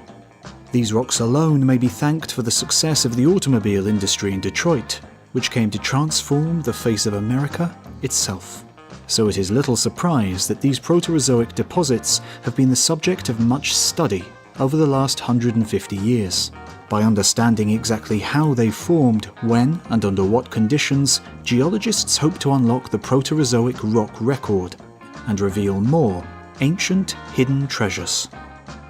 And this is exactly what Stanley Tyler, professor of geology at the University of Wisconsin, happened upon in the early 1950s. Tyler and his team had dug a test pit 20 feet deep into the iron-bearing rocks of Iron River, Michigan, and retrieved samples from the deepest layers. The sample Tyler held in his hand was deep black and glinted in the sun. It was something he'd seen before, but never expected in rocks so ancient. It looked, to his educated eye, just like coal. Before their investigations could continue, however, disaster struck, and the walls of the pit collapsed, burying this mysterious sample source beneath tons of jumbled rock. So, Tyler turned to another expert in the field, a paleobotanist at Harvard named Elso Barkhorn, for a second opinion on this precious, rare sample of Proterozoic coal. Both men knew that the earliest confirmed instances of coal on Earth were much, much younger. These rocks were nearly 2 billion years old, whereas most coal is a mere 350 million years old, dating to the age of trees in the Carboniferous period. But when Barkhorn examined Tyler's samples, he confirmed the geologist's suspicions. This sample was nearly 80% pure organic carbon, and, he concluded, must have been biological in origin. Fine-scale structures within this ancient coal told of algae, not trees being the source of such prolific productivity. Colonies of photosynthesizing bacteria grew in such numbers in the shallow Proterozoic seas that they left behind layers of coal to rival the great age of trees 1.5 billion years later. A few years later, Tyler and Barkhorn ventured out together, following the shore of Lake Superior north into Canada, in search of more evidence of this ancient algal forest. Travelling by boat, they hopped between shoreline outcrops where the gentle waves of the lake kept the marching spruce and pine forests at bay. Here, in the Gunflint Range of Ontario, they discovered dome-shaped layered structures that had been cross-cut by the waves, leaving concentric rings in the smooth rock that dipped to the water's edge. These were stromatolites, towering microcosms built layer by sun-loving photosynthetic bacteria. Elsewhere, the pair discovered layers of chert, a glassy silicate rock also known as flint, which gives the Gunflint Range its name.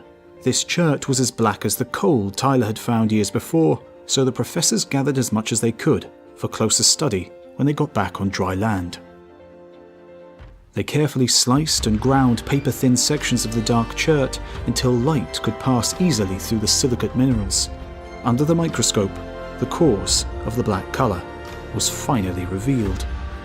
These cherts contained an astonishing number and array of microfossils. These tiny carbon structures were just a few 10,000ths of a millimetre across, but they were complex and definitely biological. With this, in 1953, Stanley Tyler and Elsa Barghorn became the first to discover fossils that predated the age of animals.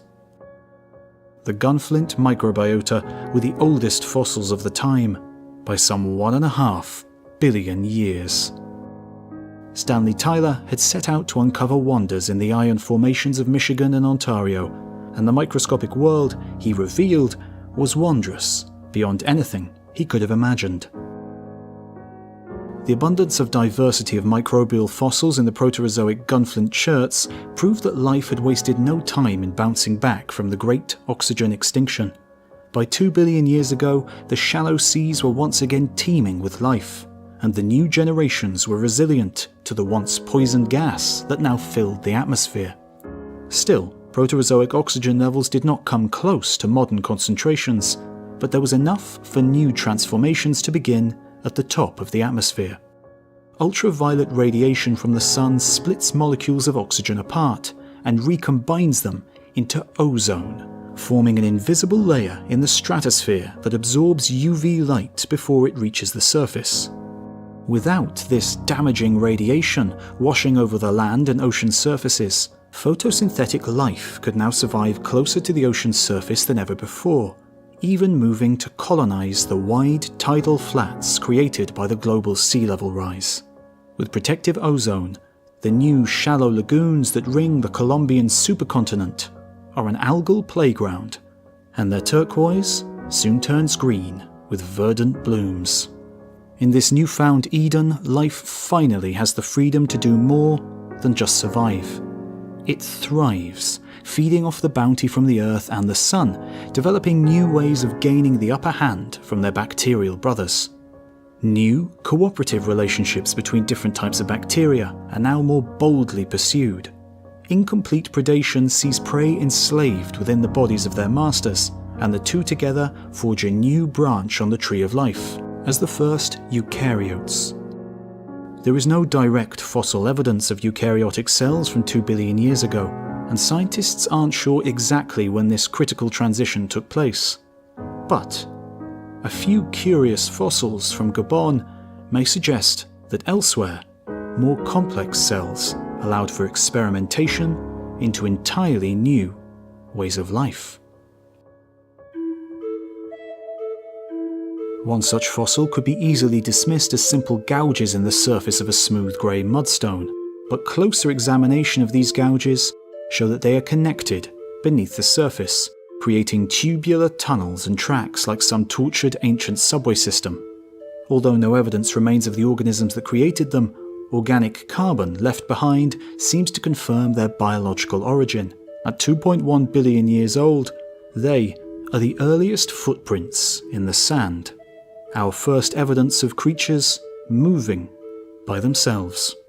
Scientists imagine they were created by a slug-like colony of amoeba-like cells moving together, tunneling through soft sediment and bacterial mats in search of nutrients or protection. Another fossil from Gabon has received a more critical review, not least because it suggests an even more radical biological experiment. At 12 centimeters across, this curious flattened form resembles a fried egg with scalloped edges. Its discoverers claim that they are the fossilized remains of multicellular organisms 1,400 million years before multicellularity really took off. Others are more skeptical, suggesting the structures could be formed by purely physical processes and just happen to resemble lifelike structures. If they do represent an experiment in life growing large, then that experiment was a failed one. These Proterozoic fried eggs are not seen anywhere else in the world, or in any younger layers of rock. Yet, it is clear that the Earth now belongs to its life forms. There is no longer any force, chemical or physical, holding them back.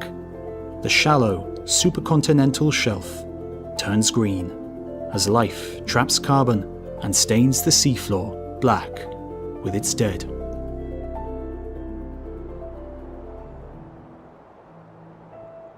And so, on the Kola Peninsula in the Russian Arctic, the Soviet superdeep borehole penetrates the Proterozoic rocks, revealing sequences of organic-rich sediment, light-coloured volcanic rock, and frozen magma from the heart of ancient supercontinental mountains. The Russians succeeded where the Americans failed and drilled on. For 20 years they spun up their drills and inched further and further into the crust. But they never reached the moho, never touched the mantle. The borehole bottomed out at 12.25 kilometers deep. It is sealed by an iron cap and remains the deepest mankind has ever dug. We still haven't reached the mantle, and we know much more about the surface of the moon than we do about the inside of our planet. But the Kola borehole still achieved something unexpected. From the icy wastes of the Arctic, it allowed us to peer back in time and discover paradise.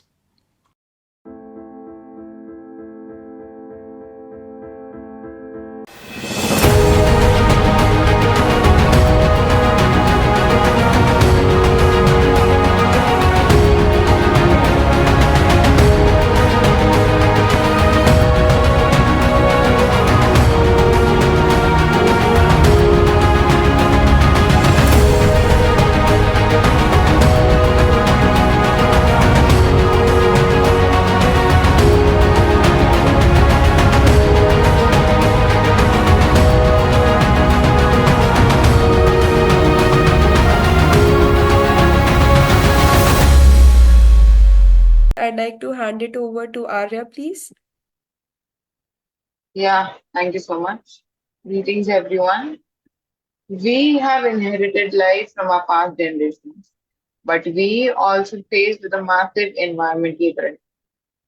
It is our duty, rather our only choice, to act. And to address this crisis effectively, we need a well-defined set of targets and a foolproof plan to continue this beautiful inheritance. And thus, I call upon the large batch of students to share their views and propose solutions for us to consider and incorporate in this comprehensive strategy. First of all, I would like to call Priyanka Mishra. Yeah, sure. Yeah. Please go ahead and share. Okay.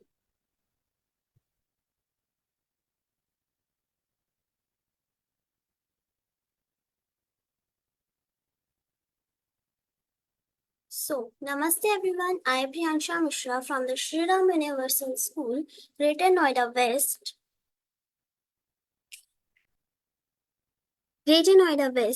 Stand before you to present a presentation on SDG Goal 8, Decent Work and Economic Growth. I hope you will find it interesting, innovative, and creative. So let's begin. So the first question arises in your mind is, what does SDG 8 mean? SDG 8 denotes the importance of fostering continuous economic growth, and it also enhances productivity to facilitate the generation of well-compensated employment opportunities.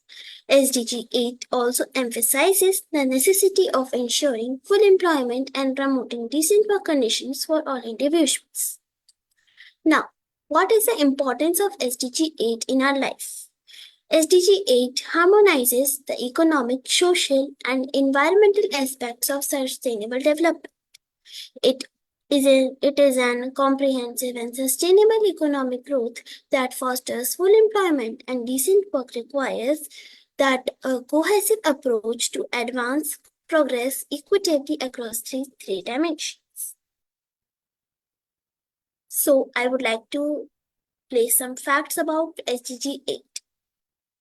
Employment growth since 2008 has averaged only 0.1% annually, compared with 0.9% between 2000 and 2007 in India. Second, over 60% of all workers lack any kind of employment contract. Third, by the celestial year of 2019, a multitude exceeding 212 million souls shall wander that dreams without toil, a rise from the current 201 million. Fourth, fewer than 45% of wage and salaried workers are employed on a full-time, permanent basis, and even that share is declining. Fifth, 600 million new jobs need to be created by 2030 just to keep pace with the growth of the working age population. Now, the key targets of SDG 8. The first, to promote beneficial and sustainable tourism. By 2030, SDG 8 wants to implement policies to promote sustainable tourism that creates jobs and also promotes local culture and products. Second, sustainable economic growth.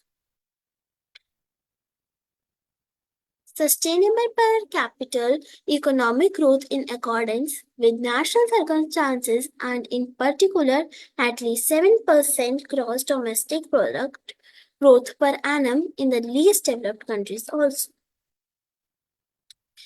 Third, to improve resource efficiency in consumption and production. To improve progressively through to 2030, global resource efficiency in consumption and production to decouple economic growth from environmental degradation in accordance with the 10-year framework of programs on sustainable consumption and production, with developed countries taking the lead. Now, implementing problems. Problems such as wages, exclusion from work, exposure to risk, and insufficient protection in the workplace, as well as poor levels of social protection, continue to impact negatively on the quality of work in many countries, including the most developed countries now economies also.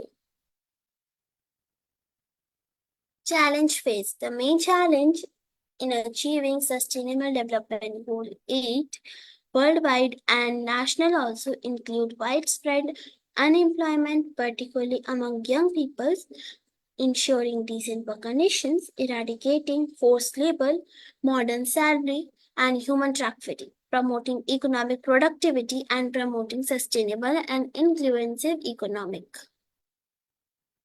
things as we students can do. Students have the opportunity to support Sustainable Development Goal 8 by engaging in collaborative efforts, advocating for and actively pursuing initiatives that promote decent work and foster positive economic transformations. By actively seeking and generating opportunities to design, strategize, and execute ventures that have favorably ecologically and social implications, students can play a pivotal role in advancing this goal. Thank you, and that now.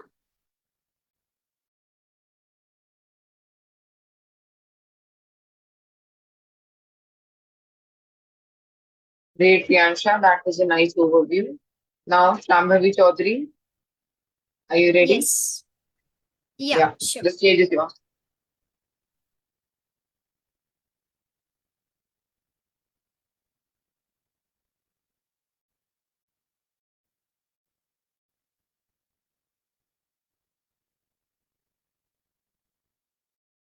Okay, just to assure, is my screen visible?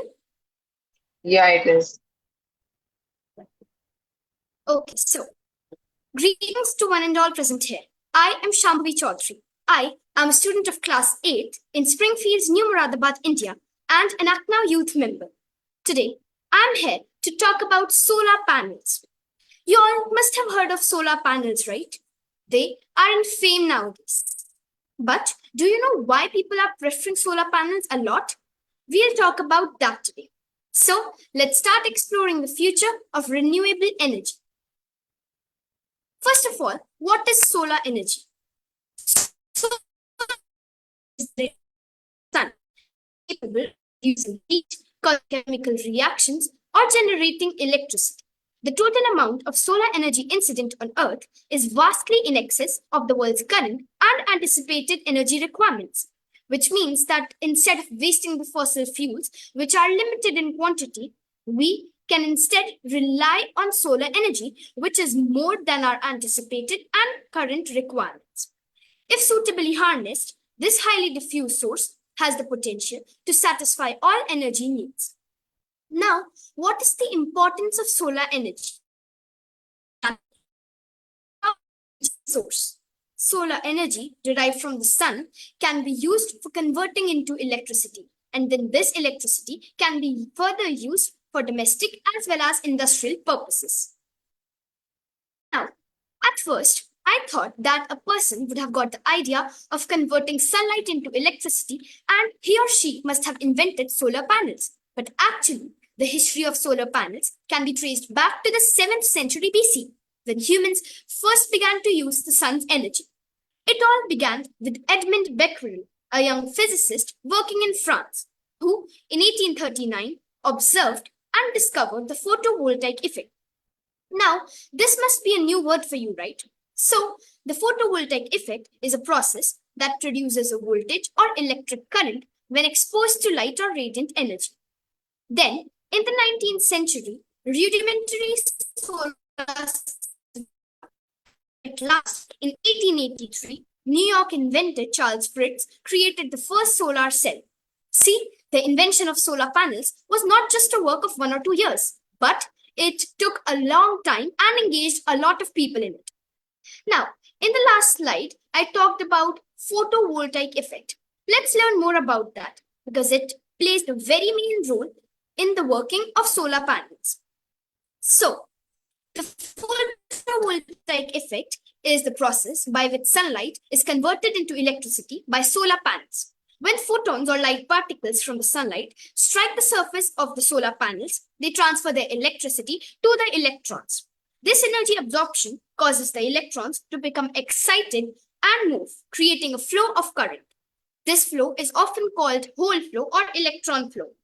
So, the flow of electrons generates a direct current electricity within the cell, and then this electricity is converted into and used at homes. Now, how do solar panels work? So, solar panels work by harnessing the into electricity. Now, let's have a look on how they function. For absorption of sunlight, then there is a generation of electric current. After that, there is a use of electric contacts of usable electricity. Now, the solar panels compose of photovoltaic cells, encapsulation, a main frame, a back sheet, a junction box, bus bars and ribbons, and an inverter. Here, the inverter plays the main role of converting direct current electricity into electricity. Why solar panels? Are people preferring them a lot these days? Solar panels have many advantages. Some of them are, number one, they don't harm as they produce electricity from the sunlight without producing any greenhouse gas emissions, which means that they are an efficient and clean alternative. Number two, renewable energy. Solar energy is renewable, which means that it is not less or limited in quantity and it can be renewed. Hence, the use of solar panels is sustainable. Panels don't have to be maintained a lot because they don't have loose parts, which is very important. So you need to maintain them a lot. Having many advantages, solar panels also have some limitations.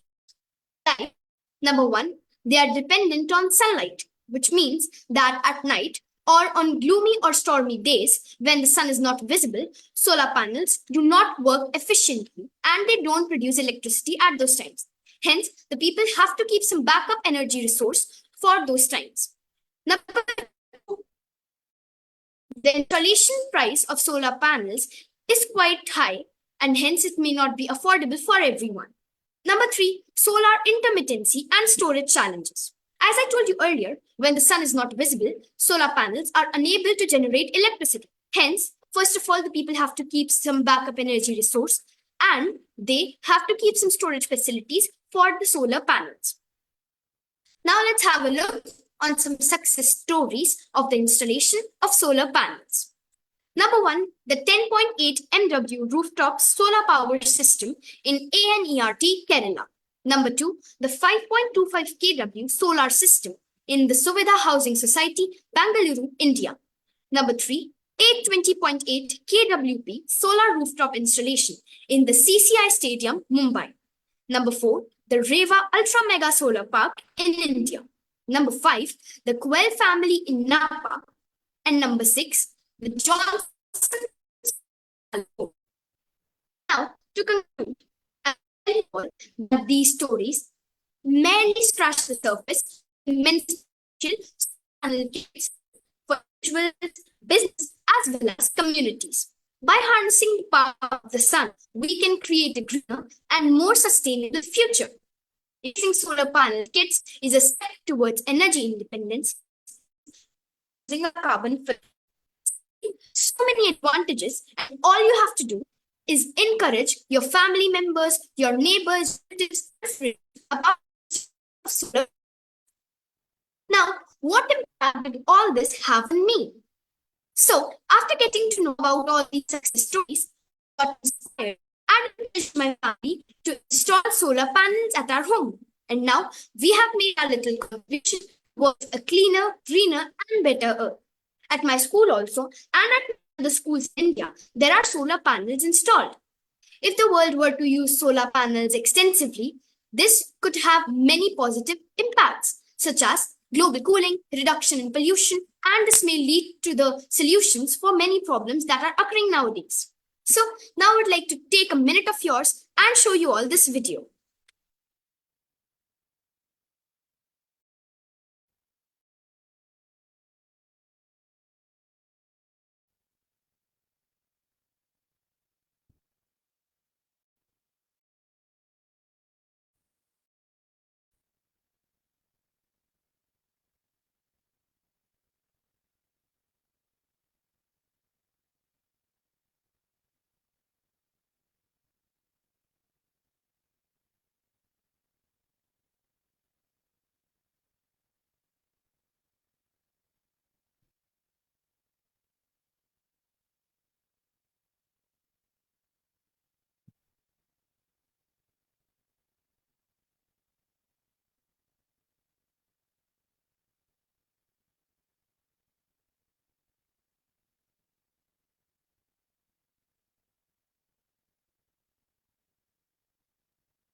Shambhavi, I don't think so. We can hear you.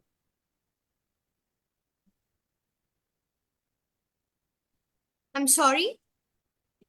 I don't think we can hear Somehow you, we Shambhavi. can hear the sound from the video. Can I just share again?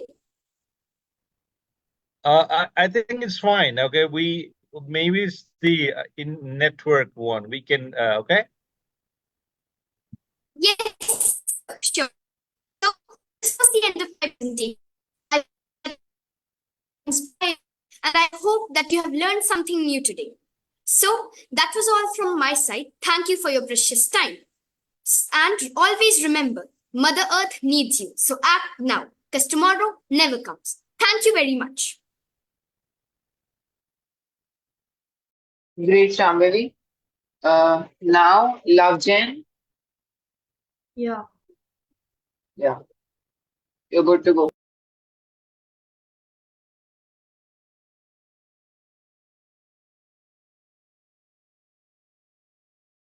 My name is Lovejan. I'm from the Siam Universal School. I'm from the grade 8. I'll be talking about energy efficiency. First question coming to your mind would be, what is energy efficiency? Energy efficiency means achieving the desired output with the least amount of energy input. This involves optimizing energy use across all sectors, including residential, commercial, industrial, and transportation. Now let's begin two types of energy efficiency. Number one, technical efficiency. Technical efficiency involves using technological advancements and innovations to reduce the amount of energy required to achieve the same or better output in the various applications.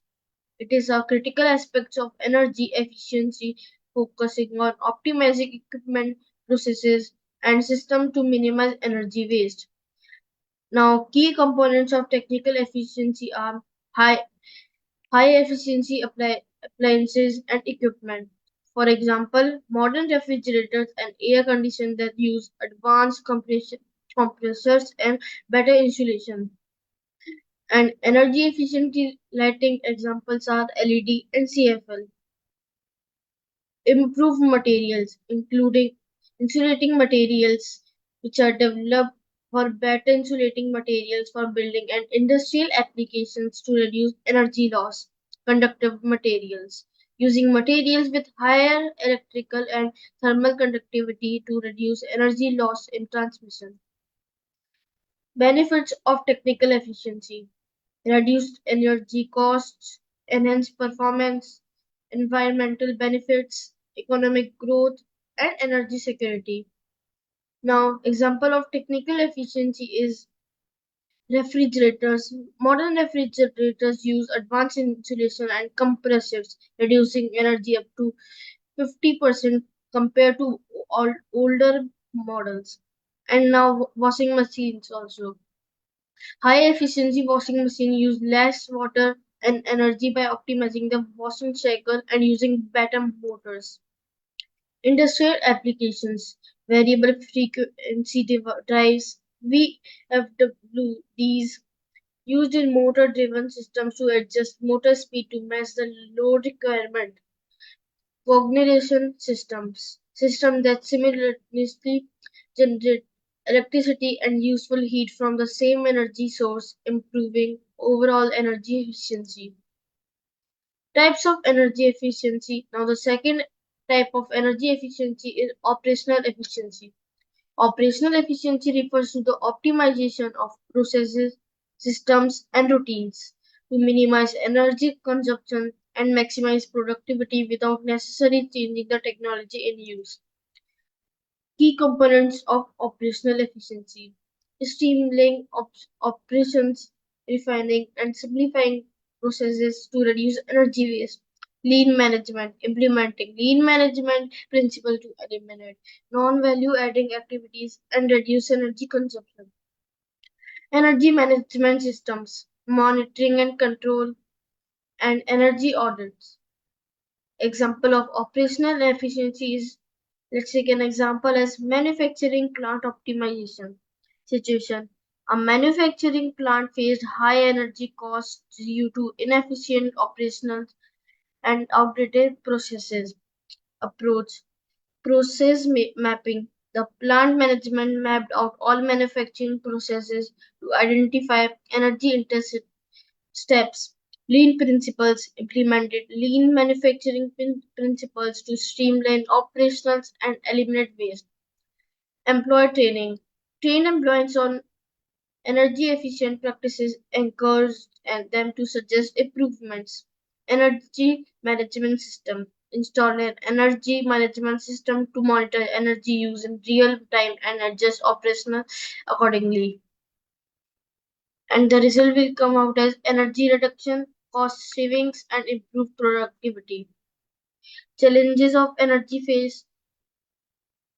efficiency are initial cost, which can be reduced by government funds, and awareness, which can be also spread by campaigns, and technological barriers can be can be solved by funding the technology.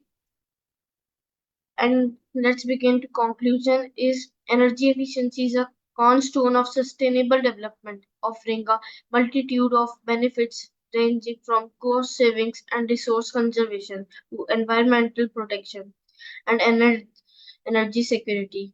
By adopting a combination of technical, operational, and behavioral strategies, societies can significantly reduce energy consumption and its associated impacts. Thank you, and make sure to act now.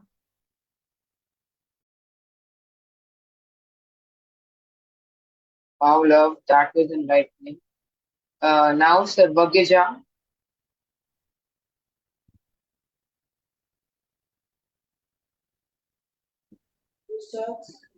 Yeah, Sarvagya, go for it. Presentation. Okay. Wait a second. I Wait a second. Can I just like once look it up because it's not. Yeah, then maybe you can do it after summer. Summer Bhatia. Yes, I'm just starting it. Yeah.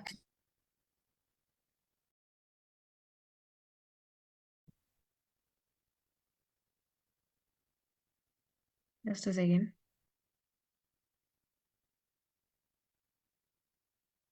So am I audible?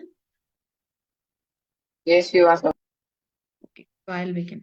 Good night, all. Today, I, Samar Bhatia of Class 8th, representing DPS Greater Faridabad, India, would be presenting on the topic of embracing renewable energy. Small step by mankind and a leap towards sustainability. Before starting, let me introduce myself. I am somewhat of an ambivert who's little passive aggressive.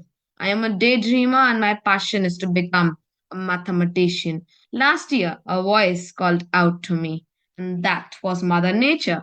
Since that day, I have dedicated a large part of my life towards conserving and restoring its vitality. So now, let's begin. From sun and wind are powers drawn for a brighter world and a greener dawn. Now allow me to introduce you to renewable energy. Energy derived from sources that are generally natural and inexhaustible is called renewable energy. Renewable sources is a source which acts as an endless supply of energy as it can be replenished at a greater rate.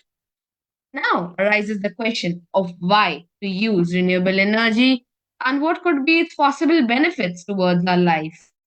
Renewable energy refers to generating energy energy that produces no greenhouse gas emissions from fossil fuels and reduces some type of air pollution.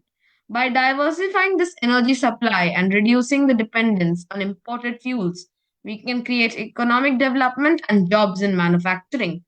This energy is the future perspective that ensures that we have a continuous and never ending supply of power. So, now I'll talk about the SDGs associated with my main goal. Our first SDG, SDG 7, affordable and clean energy. As connecting sustainability to renewable, easily accessible, and affordable type of energy is vital for us. Hence, many companies like Vestas that promote wind energy through wind turbines, first solar company that promotes solar energy by solar panels, and Tata Power. By 2030, enhance international cooperation to facilitate access to clean energy research and technology. Moving ahead, we have our next SDG, SDG 13, climate action. The main goal here is to take urgent action and combat climate change along with its impacts. Renewable energy sources like wind, solar, hydro, and geothermal energy are critical in reducing greenhouse gas emissions and mitigating climate change. Moving ahead, we have SDG 11, Sustainable Cities and Communities. This SDG majorly talks about how to make the cities and human settlements inclusive, safe, resilient, and sustainable. Its connection towards renewable energy is that it implements the renewable energy in urban places and reduces pollution, enhances energy security, and promotes resilience. Life on land. Life on land, our next SDG, SDG number 15. To protect and restore and promote sustainable use of terrestrial habitats, sustainably manage forests, combat desertification, and halt and reverse land degradation and halt biodiversity loss is the goal here. It utilizes renewable energy as a solution to reduce the environmental impact of energy production. Moving ahead, we have SDG 3, which is our last SDG. Even though this SDG does not impose any direct relation with our main goal, but yes, it does yield a lot of importance. Reducing air pollution through the use of clean energy sources directly impacts public health by lowering incidences of respiratory, and cardiovascular diseases. Our next topic is the eco-brick revolution, acting as a sustainable solution. Who knew that by stuffing some non-biodegradable waste into a PET bottle, we could save the environment? For example, EcoBricks.org that believes that age does not matter when nature comes at cost, or like how in Bamboo House India that has a mindset of saving nature with nature itself. That's bamboo here. Moving ahead, we have a very fun building toy. Maybe fun for you and me, but not for the nature or the environment. Something so fun, yet so harmful. Lego bricks are primarily made up of different types of plastic called acrylonitrile butadiene styrene, ABS plastic. This plastic is chosen because of its durability, color fastness, and strength. On average, 20 standard Lego bricks can be made from 1 ounce of ABS plastic. The weight of individual Lego pieces can vary significantly. A standard 2 in 2 by 4 Lego brick weighs about 2.5 grams. Why shouldn't we use a Lego? It's just made of plastic, isn't it? We still use polystyrene bags, don't we? Well, yes, but ABS is not non-biodegradable, can't be recycled, and is made from petrochemicals.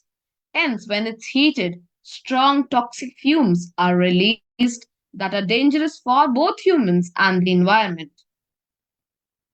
To save our earth, to make amends, and by using alternatives, we set new trends. Encouraging this, many companies have created an eco-friendly alternatives like Paperpot that makes Lego sets from recycled cardboard, Cape that uses bamboo to make such eco-friendly toys, Fox that uses a natural cork to make eco-friendly stone building sets. Magic Cube offers magnetic cubes made from recycled materials. An Indian company that also offers wooden toys as an eco-friendly alternative is Shumi. Moving ahead, we have to stand up, take action, and make a stand is to heal our land.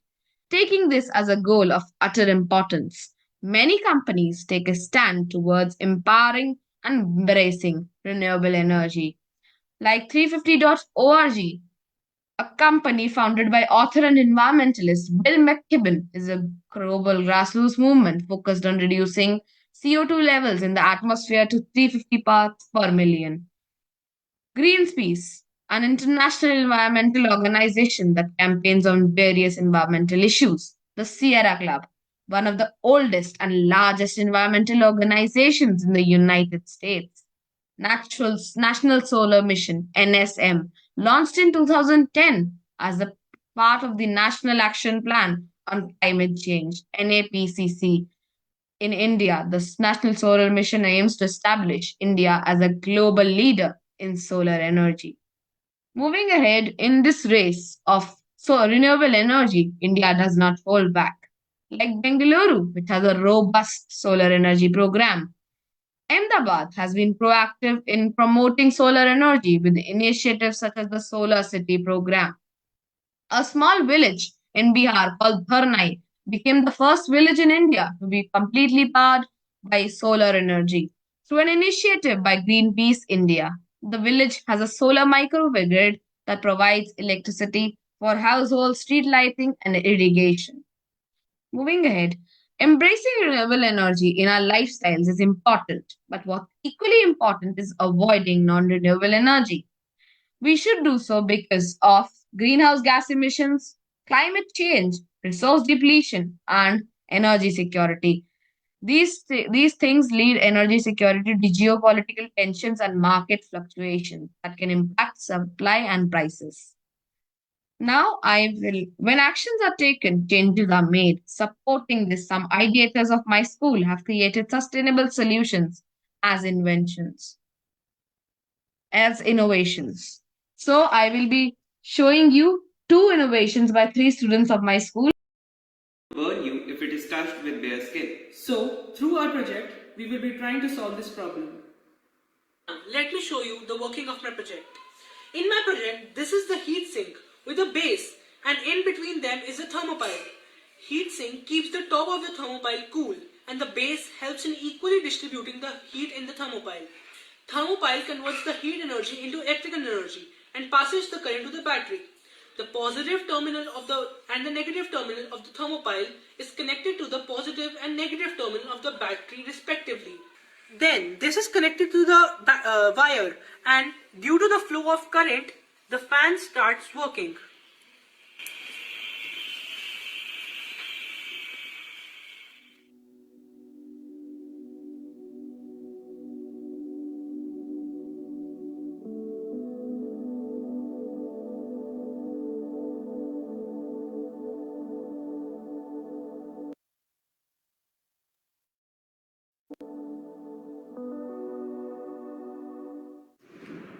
In the future, we have planned to install a project on the helmet of the bikers as their head is encased inside the helmet, which results in persistent sweating.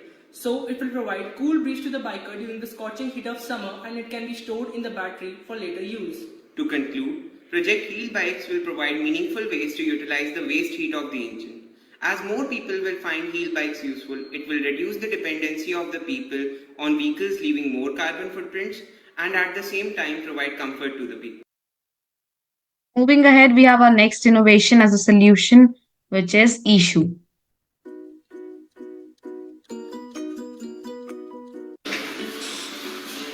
Greetings of the day. Today, I, Prem Das from DPS Greater Faridabad, am going to explain my project Issue 2.0. Let us first see what are the problems that we faced which inspired us to make this project. So the problems we faced were whenever we go out and our phone discharges, we don't have any plug point nearby to charge or call our relative. This will be a major problem if we go out and our phone discharges. So Issue has the solutions to all of those. Also, especially during summers, the odors produced due to sweat in our shoe are very uncomfortable. Issue also has the solution to those. And also, a parent's main concern, their child's location, is also solved by Issue 2.0. Let's view some of the wow features of Issue 2.0. First of all, it can charge phone using piezoelectric crystals as the wearer will walk. Then, there is an option of storing electricity in a battery by a switch control system. Then, odor and moisture-free shoes with charcoal pack are an eco-friendly way to remove odors. Then, GPS tracker allows movement tracking for user safety and parents concerned. And last but not the least, it is a perfect choice for active children, field workers, laborers and outdoor professionals who go out every day. Now let's see how Issue 2.0 works. First of all, it has piezoelectric plates. When we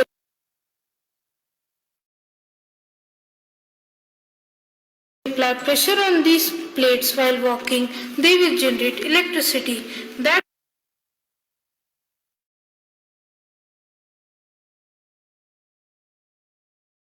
Sorry, just a second, it just vanished.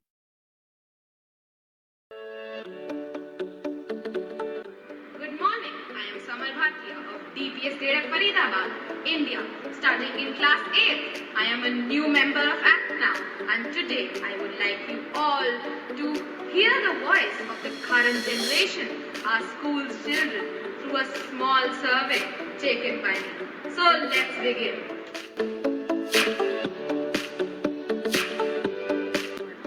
Do you use any kind of renewable sources of energies? No, but I have seen people using them. What do you think is renewable energy? For me, renewable energy is an expensive power that comes from natural resources, which are inexhaustible, like the sun, wind, and water in the form of solar panels, windmills, and water dams, respectively. Do you recycle plastic? Yeah, I believe that it can be beneficial and sustainable, but for now, I do not do so. Do you use any kind of renewable sources of energies? No, but my uncle uses an EV. What do you think is renewable energy? Renewable energy is a great alternative of electricity. Do you recycle plastic? Yes, I do so by sending it to the recycling organizations. Renewable sources of energy? No, I don't use, but in my society I have seen, electric poles, there are the lights which is like working through with this solar panels. What do you think is renewable sources of energy? Renewable source of energy is, the energy which we use from the natural resources. It can be your solar panels, it can be used from this wind source as well, and there are many others. Do you recycle plastic? No, not actually. We don't recycle it, but yes, we reuse it. We reuse the plastic containers as to grow plants in our places, and many other things that can be used for the decorative purposes. We can use it for the best out of waste also. We can use it for the boxes. That containers can be used as decorative boxes, and we can gift it to friends and family members.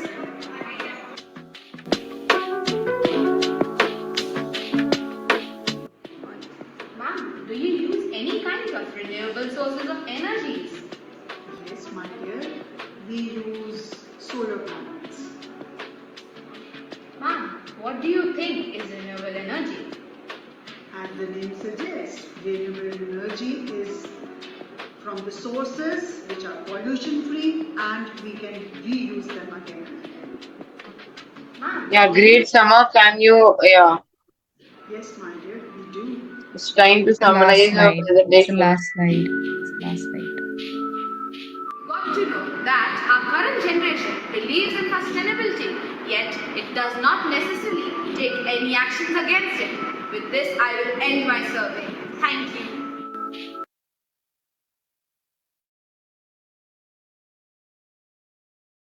With this, I will end my presentation. So thank you all. I'm open to all queries. Don't forget to act and make an impact now. Yeah, thanks, Summer. So, Sarvagya? so can I now share my screen? Yes, please. Happy World Environment Day. I'm Sarvagya of class 7. Today I'm going to be speaking on the topic light pollution. So what is light pollution? Light pollution is the excessive or misdirected artificial light which is produced by us humans. It has dangerous effects on the environment, wildlife, and human health. Why is light pollution a concern for us? Environmental impact. It disrupts our ecosystems, wildlife behavior, affecting migrating patterns, mating rituals, and feeding habits, also interfering with our plants' growth cycles. Human health. It even affects us humans because it disrupts our sleep patterns, causing sleep disorders, fatigue, and other health issues, also causing the risk of obesity and certain type of cancers and depression. Astronomy and science. We all have been learning that astronomers used telescopes during the ancient times at night to observe celestial bodies. But nowadays, that's not possible. Why? Because light pollution has now obscured our skies and it has become hard to observe a single celestial body. Energy waste. We waste so much energy on light pollution and it contributes to unnecessary carbon emissions. But yet, still, most of the electricity is wasted and we don't even take it where it is required. Quality of life. Due to the artificial light, nowadays the natural beauty of the sky is not even available for us, which reduces the opportunity that we, the new generation, can feel because we are unable to see the beautiful stars of our night skies. There are mainly 5 types of light pollution. Sky glow. It refers to the brightness of the sky over populated areas, and due to the scattering of artificial light by airborne particles and gases, it causes a hazy glow, causing us not even to see a single celestial body carefully. Glare. Glare is the excessive brightness which causes visual discomfort or reducing visibility for us. It can be caused maybe because we have poorly shielded or overly bright outdoor lights, such as street lights or floodlights.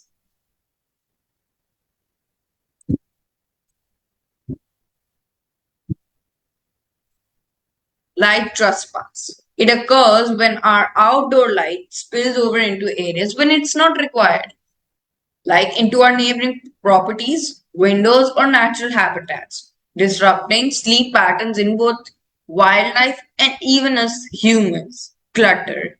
It refers to the excessive grouping or overlapping of bright and distracting lights, which is often found in urban areas where high concentration of signage, billboards, and other illuminated advertisement is found. Over illumination.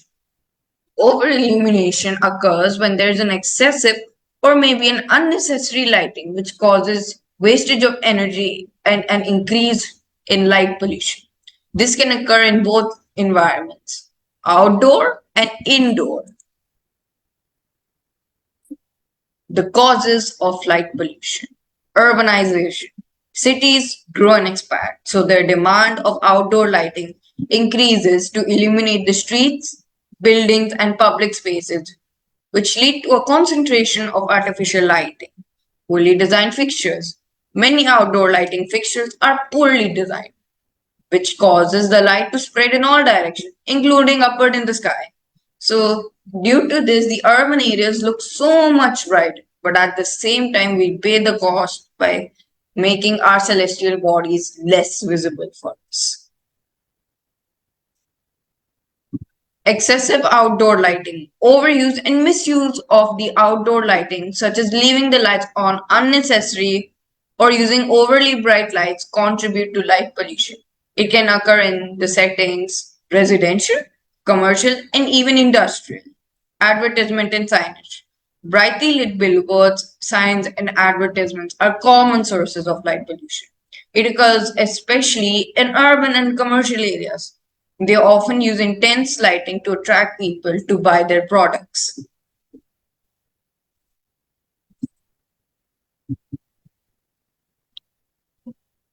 What are the solutions that we can use as students to counter light pollution? You can turn off the lights when they're not required. Try to use less lights when inside. Keep your blinds and drinks closed during the night. Turn off all lights when sleeping. Solutions community can use are you can promote energy efficient lighting such as LEDs, which also conserve the energy and limit light pollution. You can apply timers to the lightings to prevent wastage of light when it is not required. Install different fixtures, which would get the direct light downwards where it is required. Use warm lighted bulbs, such as amber or yellow. Amber is yellowish or orange in color. For you can use these two colors for outdoor lightings. Do you want to see what's the difference?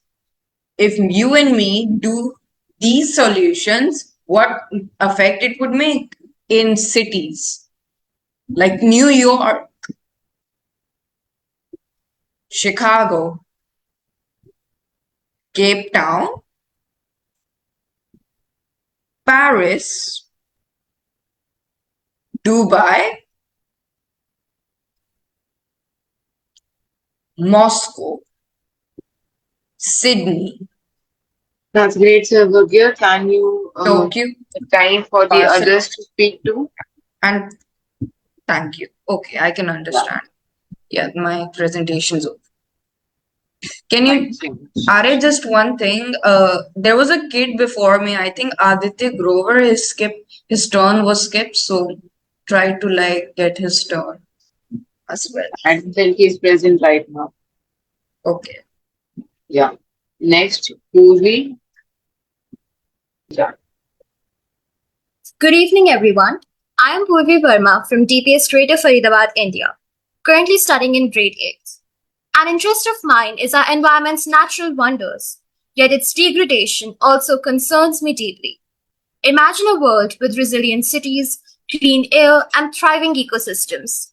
This vision can become a reality. Climate change affects our lives daily, mainly due to increased greenhouse gases from human activities like burning fossil fuels, deforestation, and industrial processes. These gases trap heat, causing global warming and changing weather patterns. Climate change affects not only me, but many others, causing health problems, causing floods, and leads to droughts, storms, and hurricanes. water shortages and food security, environmental degradation, and disrupts habitats, leading to species extinction and reduced biodiversity. Social and psychological effects are there as well. I would now like the problems are endless. These were and are caused by our activities. As we face the reality of climate change, it's crucial to focus on solutions that each of us can contribute to. To do this, some things we can follow are recycling and reducing the use of plastics, as when plastic ends up in landfills, where it gets burnt and releases harmful gases into the air. Plastic bottles can be repurposed into pen stands or plant pots. Such crafts are not only saving the environment, but are also surely enjoyable to do once in a while. A useful tip from an SDG crusader is to avoid tearing plastic packets into multiple parts, as only the larger part gets recycled, while smaller pieces end up in landfills. We can also create eco-bricks. Reducing our carbon footprint is crucial to addressing climate change. Planting trees and reducing deforestation helps with altering climate change too. Reducing paper waste is one way, and we can recycle paper or make items like coasters and wall hangings from paper mache. Apart from these steps, as a community, we can also innovate and produce things that will alter climate change and help us reduce the damage that we do to the environment. Renewable energy is a great step towards curing our environment. Taking this into consideration, one of the students from my school, Puranjay Agarwal from class 9th, has made a project named Radiant Rise. It is an advanced solar panel with a tilting and self-cleaning system. So, as you can see, when the sun rises from the east, it turns towards this direction. At noon, in the middle, and at evening in the west. This process will repeat for around one more day, and then the AI part comes into play. If the AI detects bird droppings, then it will wipe the surface twice. Since after 2 days, the bird droppings are not completely dry and can be cleaned off. But if the AI detects that there is dust, then it will give it a good wash. It will wipe the surface once and then wipe it again and then a pump. Whereas if it is already clean, then it will just blink an LED for 5 seconds. Forest fires are also a contributing factor towards climate change. So another innovation is BlazeGuard, which detects forest fires using computer vision and helps control these fires. This has been made by Aisha Chaudhary, Amira Bisht, and Janvi Toshniwal from class 9th as well. Let's look at the working of our model. AI-based detector. The image of the forest fire can be analyzed and fed into the AI model by means of AI-based cameras positioned at specific angles. Sensor-based detector. To detect the increased level of carbon dioxide, CO2 sensor is used. By adding sprinklers, the sprinklers would be present at certain angles on the ground and would discharge water to extinguish the fire. The water sources would be from nearby rivers, underground water systems, or water storage tanks. A buzzer has been installed to warn residents living near the forest of an incoming fire. By monitoring the weather patterns such as high temperature, lightning, volcanic activity, and low humidity because they have an impact on wildfire. Segregating waste is a key step. Waste segregation facilitates the process of reuse, recycling, and recovery of waste. The last innovation, which I will now show you, focuses on waste segregation. Hi, this is Kavish Sadar from DPS Greater Farida, and this is my project, the IIT. It is a way to segregate and sort the household waste right at your house. Now, you may ask, how is it better than the current practice? Well, let me tell you that in the current practice, even if you segregate your waste into bio and non-bio, then there is a very high probability that it will get mixed up. And also, if it does not get mixed up, there is almost 90% chance that it would just land in a dump yard. And also, there is a lack of availability of scientific methods to segregate your waste. And even in the large waste segregating plants, it is quite nearly impossible to segregate the huge amount of waste just at its final stage. All this just increases the amount of waste in our dump yards and leads to massive land degradation. Here comes our project, which aims to solve this problem. Now, it has various sensors: moisture sensor, metal detector, ultrasonic sensor, and a sprayer. It helps to segregate the biowaste in wet and dry, the non-biowaste into metal and non-metal components, and the biowaste then goes to the composter unit, where it gets easily converted into compost. The item has also got ultrasonic sensors connected to a servo, which allows for a hands-free waste disposal experience. For example, when I swipe my feet in front of the ultrasonic sensor, the flap automatically gets opened by the servo. Now, inside this biodegradable compartment, we have got a moisture sensor and an attachment. Now, when I place a dry waste, the attachment automatically moves it into the dry compartment. And when I put a wet waste on the ultrasonic or the moisture sensor, the attachment senses it and moves it into the wet biodegradable waste. Now, all this biodegradable waste gets below into this detachable composter. Our main aim to segregate the biodegradable waste into wet and dry is that the wet biodegradable waste has moisture in it, so it decomposes easily into the compost. However, the dry bio waste takes some time, and hence we have also added inside the sprayers containing orange oil and certain chemicals to speed up its degradation process. And inside the non-biodegradable compartment,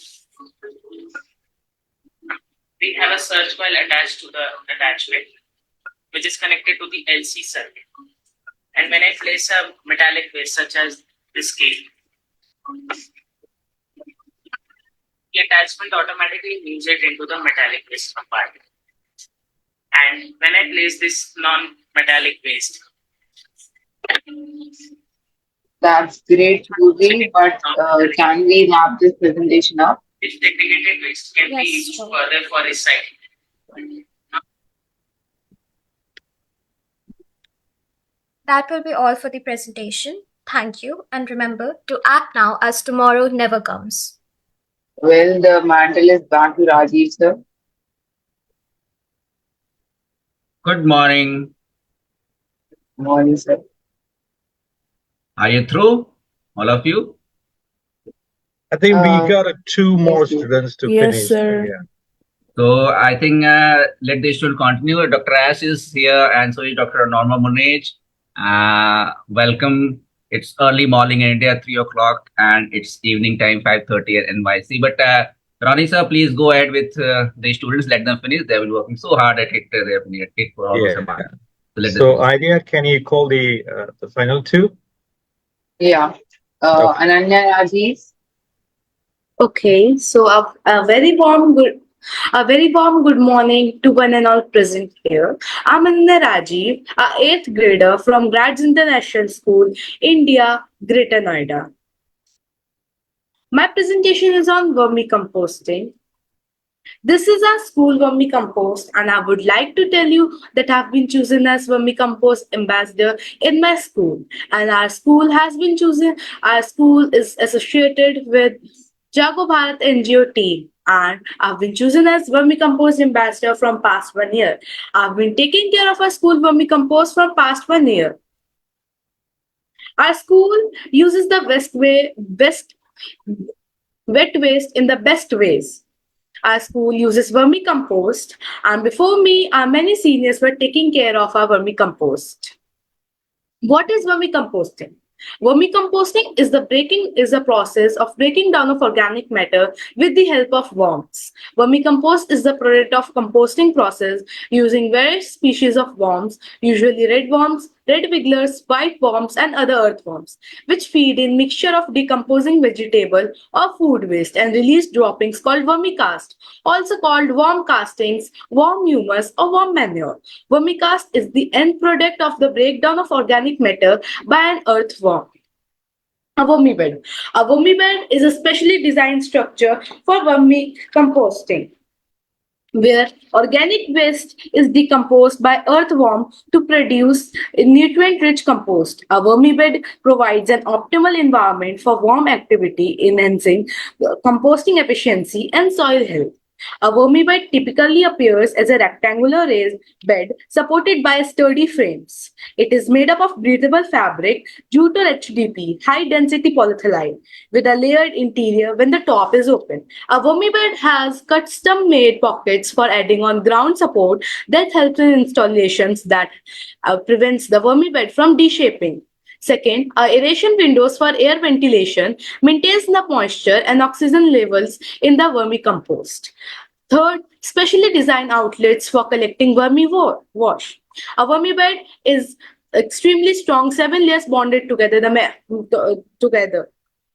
First, durable inside layer that stays neutral from most of the chemicals. Second, fourth, and sixth layers are robust layers of woven fabric for making it tough in the middle. The third and fifth layer are fine layers of PE for strong bonding strength. And the last layer is outermost layer is the layer which is protected from UV layers. Process. There is a process by which a vermicompost can be formed. Firstly, dry leaves are spread and then cow dung is spread over the vermi bed. A layer of dry leaves is again added temporarily to reduce the stinking. Whenever wet waste, in your case garden waste, arrives, we have to remove dry leaves and pour wet waste and then cover it with dry leaves again. Earthworm are added just once in the first layer after putting first time dry leaves, cow dung, garden waste. For the next batch of waste, the earthworms multiplies, so we do not need to add again. We need to make sure that there is 60% moisture in the waste and dry leaves. What dry leaves? Water should be sprinkled daily. The waste and the leaves need to be stirred every week for aeration. Repeat this process whenever you add waste in the vermi bed. We should check the condition of earthworm. They should not get direct contact of sunlight and heavy rainfall. After 30 to 40 days, our process will be completed. Our hard work, our potential that we have put in our vermi bed would be completed after 30 to 40 days.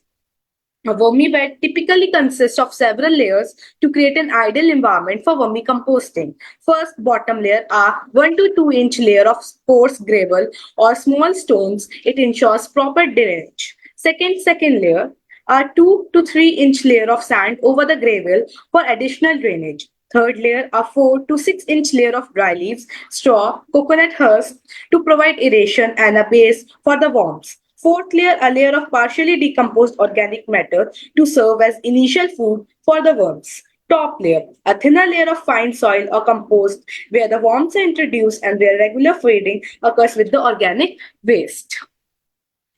How to make compost? First, choose a place. Ideal compost area is a dry, shady spot near a water source with dimension of 3 by 3 by 3 feet.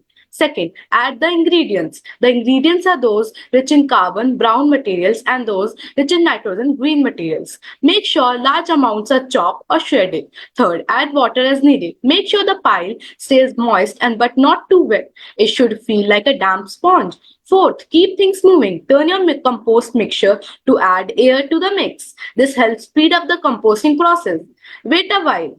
When the compost no longer gives off the heat and becomes dry, brown, and crumbly, it's fully cooked and ready to be fed into the garden. How do we know that a compost is ready? Our compost will be ready when the vermicompost does not give the heat more and it turns black and it does not stink. How to collect the compost from the vermi bed? There are many ways by which vermicompost can be collected from the vermi bed. I would elaborating you the two methods. Method 1, harvesting from the top.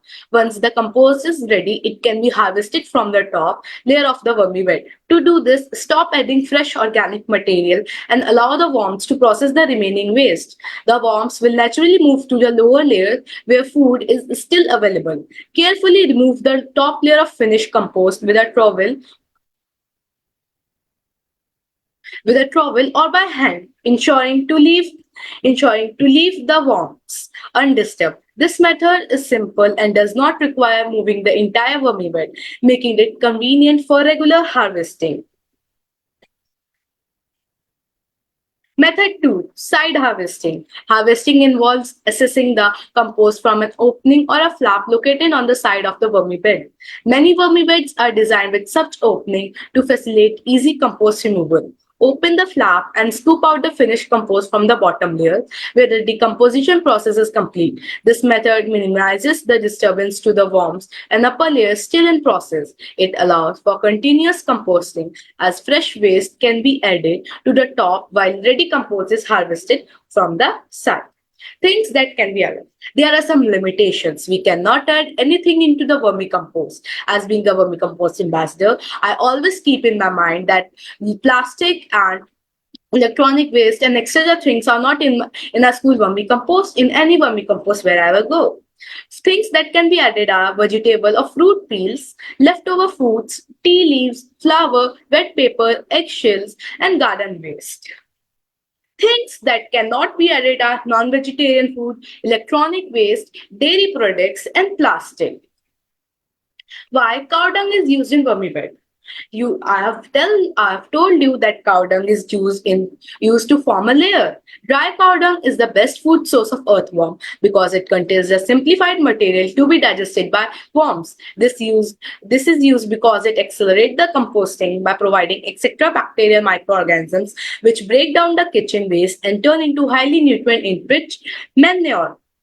Why dry leaves are used in vermibed? Scientists, yes, they are compost scientists. Scientists have determined that the fastest way to produce fertile, sweet-smelling compost is to maintain a C ratio somewhere around 25 to 30 parts of carbon to 1 part of nitrogen, or 25 to 30 is to 1. If the C is to 9 ratio is too high, excess carbon, decomposition slows down.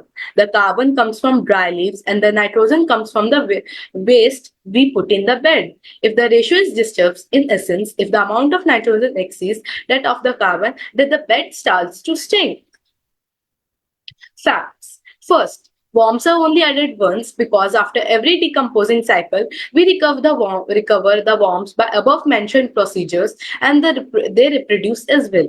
Second, a worm laid out in the direct sun can die of suffocation in just 3 minutes. Worms get their moisture from their bedding. Heat causes evaporation. When the bedding gets dry, the worms cannot breathe as well. A wet worm bin starts to smell awful. The acid balance in the bin can get thrown off. The worms can get sick and die. They breathe through their skins and as they can drown into too wet wind. Last but not the least, sometimes a vermicompost bin will develop a rotten smell. It's important to realize that this is not the smell of the compost or of the worms. It is the smell of rotten food. Most often this happens if the worms are being fed more than they can eat. Positive sides of vermicomposting. First, requires less space and it does not need any square patch of land. It can be done in any zigzag corner of premises. Second, negligible use of resources makes it an environment-friendly exercise. Third, economically viable. Fourth, vermicompost contains the highest nutrient value other than any compost. Fifth, use of worms and cow dung make this process fastest. Last, sixth, this method converts the maximum amount of waste, 80% of the waste, into compost. Benefits of composting. First, add nutrients to the soil. Compost is humus, nutrient-rich soil. When compost is placed on top of existing soil, it adds nutrients such as carbon and nitrogen. These nutrients are used by plants for growth and photosynthesis. Adding compost also helps retain water for plants' use. Second, introduces valuable organisms to the soil. Microorganisms such as bacteria, fungi, and protozoa decompose organic material. The presence of microorganisms is vital because they aerate the soil, which speeds up the composting process, convert nitrogen to a usual form, and repel some plant diseases. Recycle kitchen and yard waste. Composting keeps as much as 30% of waste from going to the trash can. This reduces the amount of trash in your home. By diverting some waste, there won't be need to buy as many trash bags or to take out the trash as often. Fourth, reduces landfill waste. Many people think that organic material will just decompose in a landfill. This is true, but the process is a lot slower. When organic material does not decompose, the nutrients produced are being wasted. Good for the environment. We know that vermicomposting is good for the environment. Composting is free and lot healthier for the environment. By composting, you are not relying on factory-made fertilizers. Our school vermicompost. This is the picture when our school vermicompost was being ready. And as being a vermicompost ambassador, I was elaborating the composting process to one of the guests invited to our school. Thank you and feel free to ask now. Tomorrow never comes, act now. Any questions, please?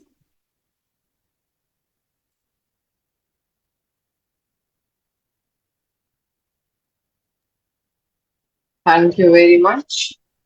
Now, Krishna,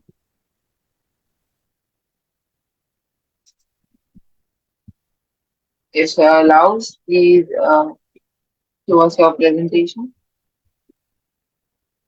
Really, you Arya. Actually,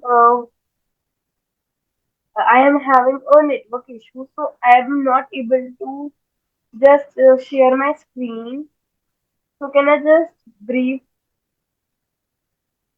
Yeah, sure. If it's Thank fine with you, answer. you.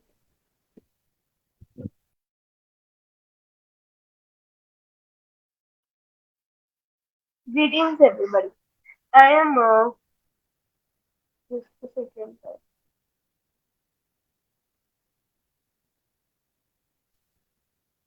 Greetings, everybody.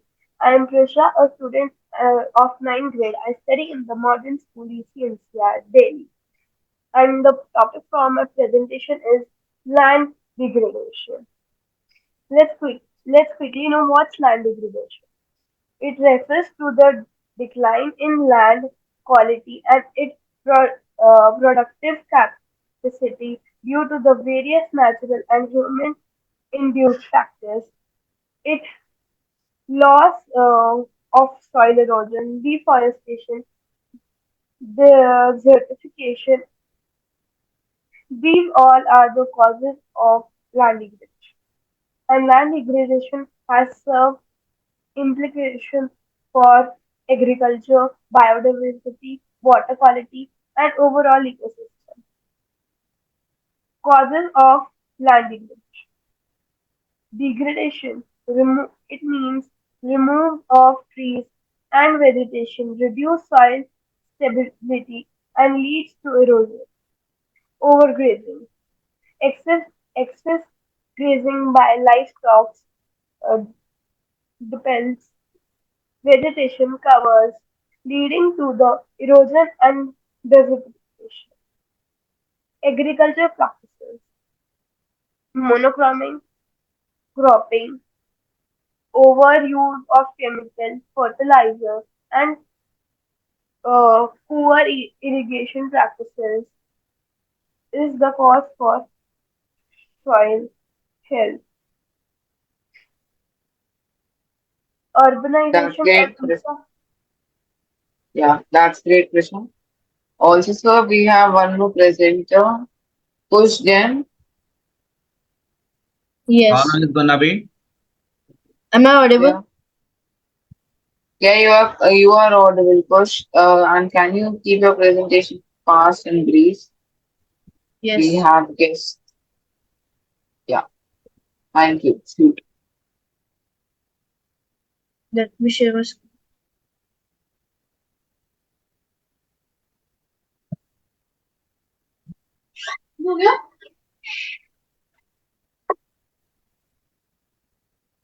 I am Kushjan of 8th grade in the Sri Ram Universal School. My today's topic is sustainable agriculture. First of all, let's understand what is sustainable agriculture. Sustainable agriculture is a method of farming that aims to produce food, fiber, or other plants and animal products in a way that preserves the environment, supports economic viability, and enhances the quality of the life for the farmers and society as a whole.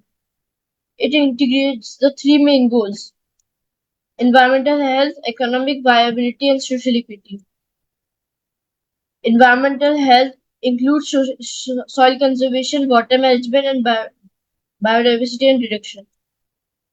Economic viability includes economic sustainability, market access, innovation, and efficiency. Social equity. It includes community well-being, fair labor practices, and education and training. Key practices. First, crop rotation and diversity. Rotating different crops on the same land to improve soil health and reduce pest and disease cycles.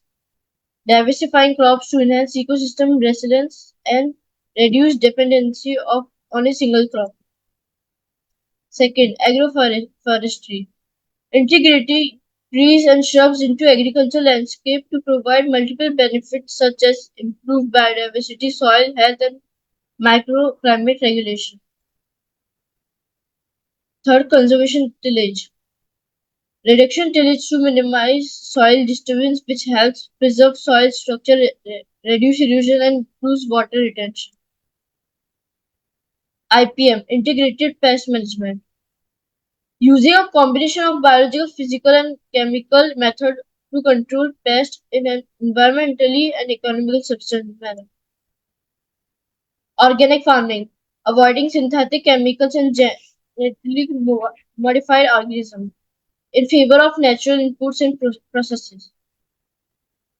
Cover cropping, planting cover crops during off season to protect and enrich the soil, suppress weeds, and enhance biodiversity. Seventh, water smart practices. Implementing efficient irrigation systems such as drip or sprinkler irrigation and practices rainwater harvesting to conserve water. Livestock integration. Integrating livestock into farming system to recycle nutrients, manage vegetation, and improve soil fertility through natural manure. Renewable energy use. Utilizing renewable energy sources such as solar, wind, and biogas to power farm operation. Local and regional food systems.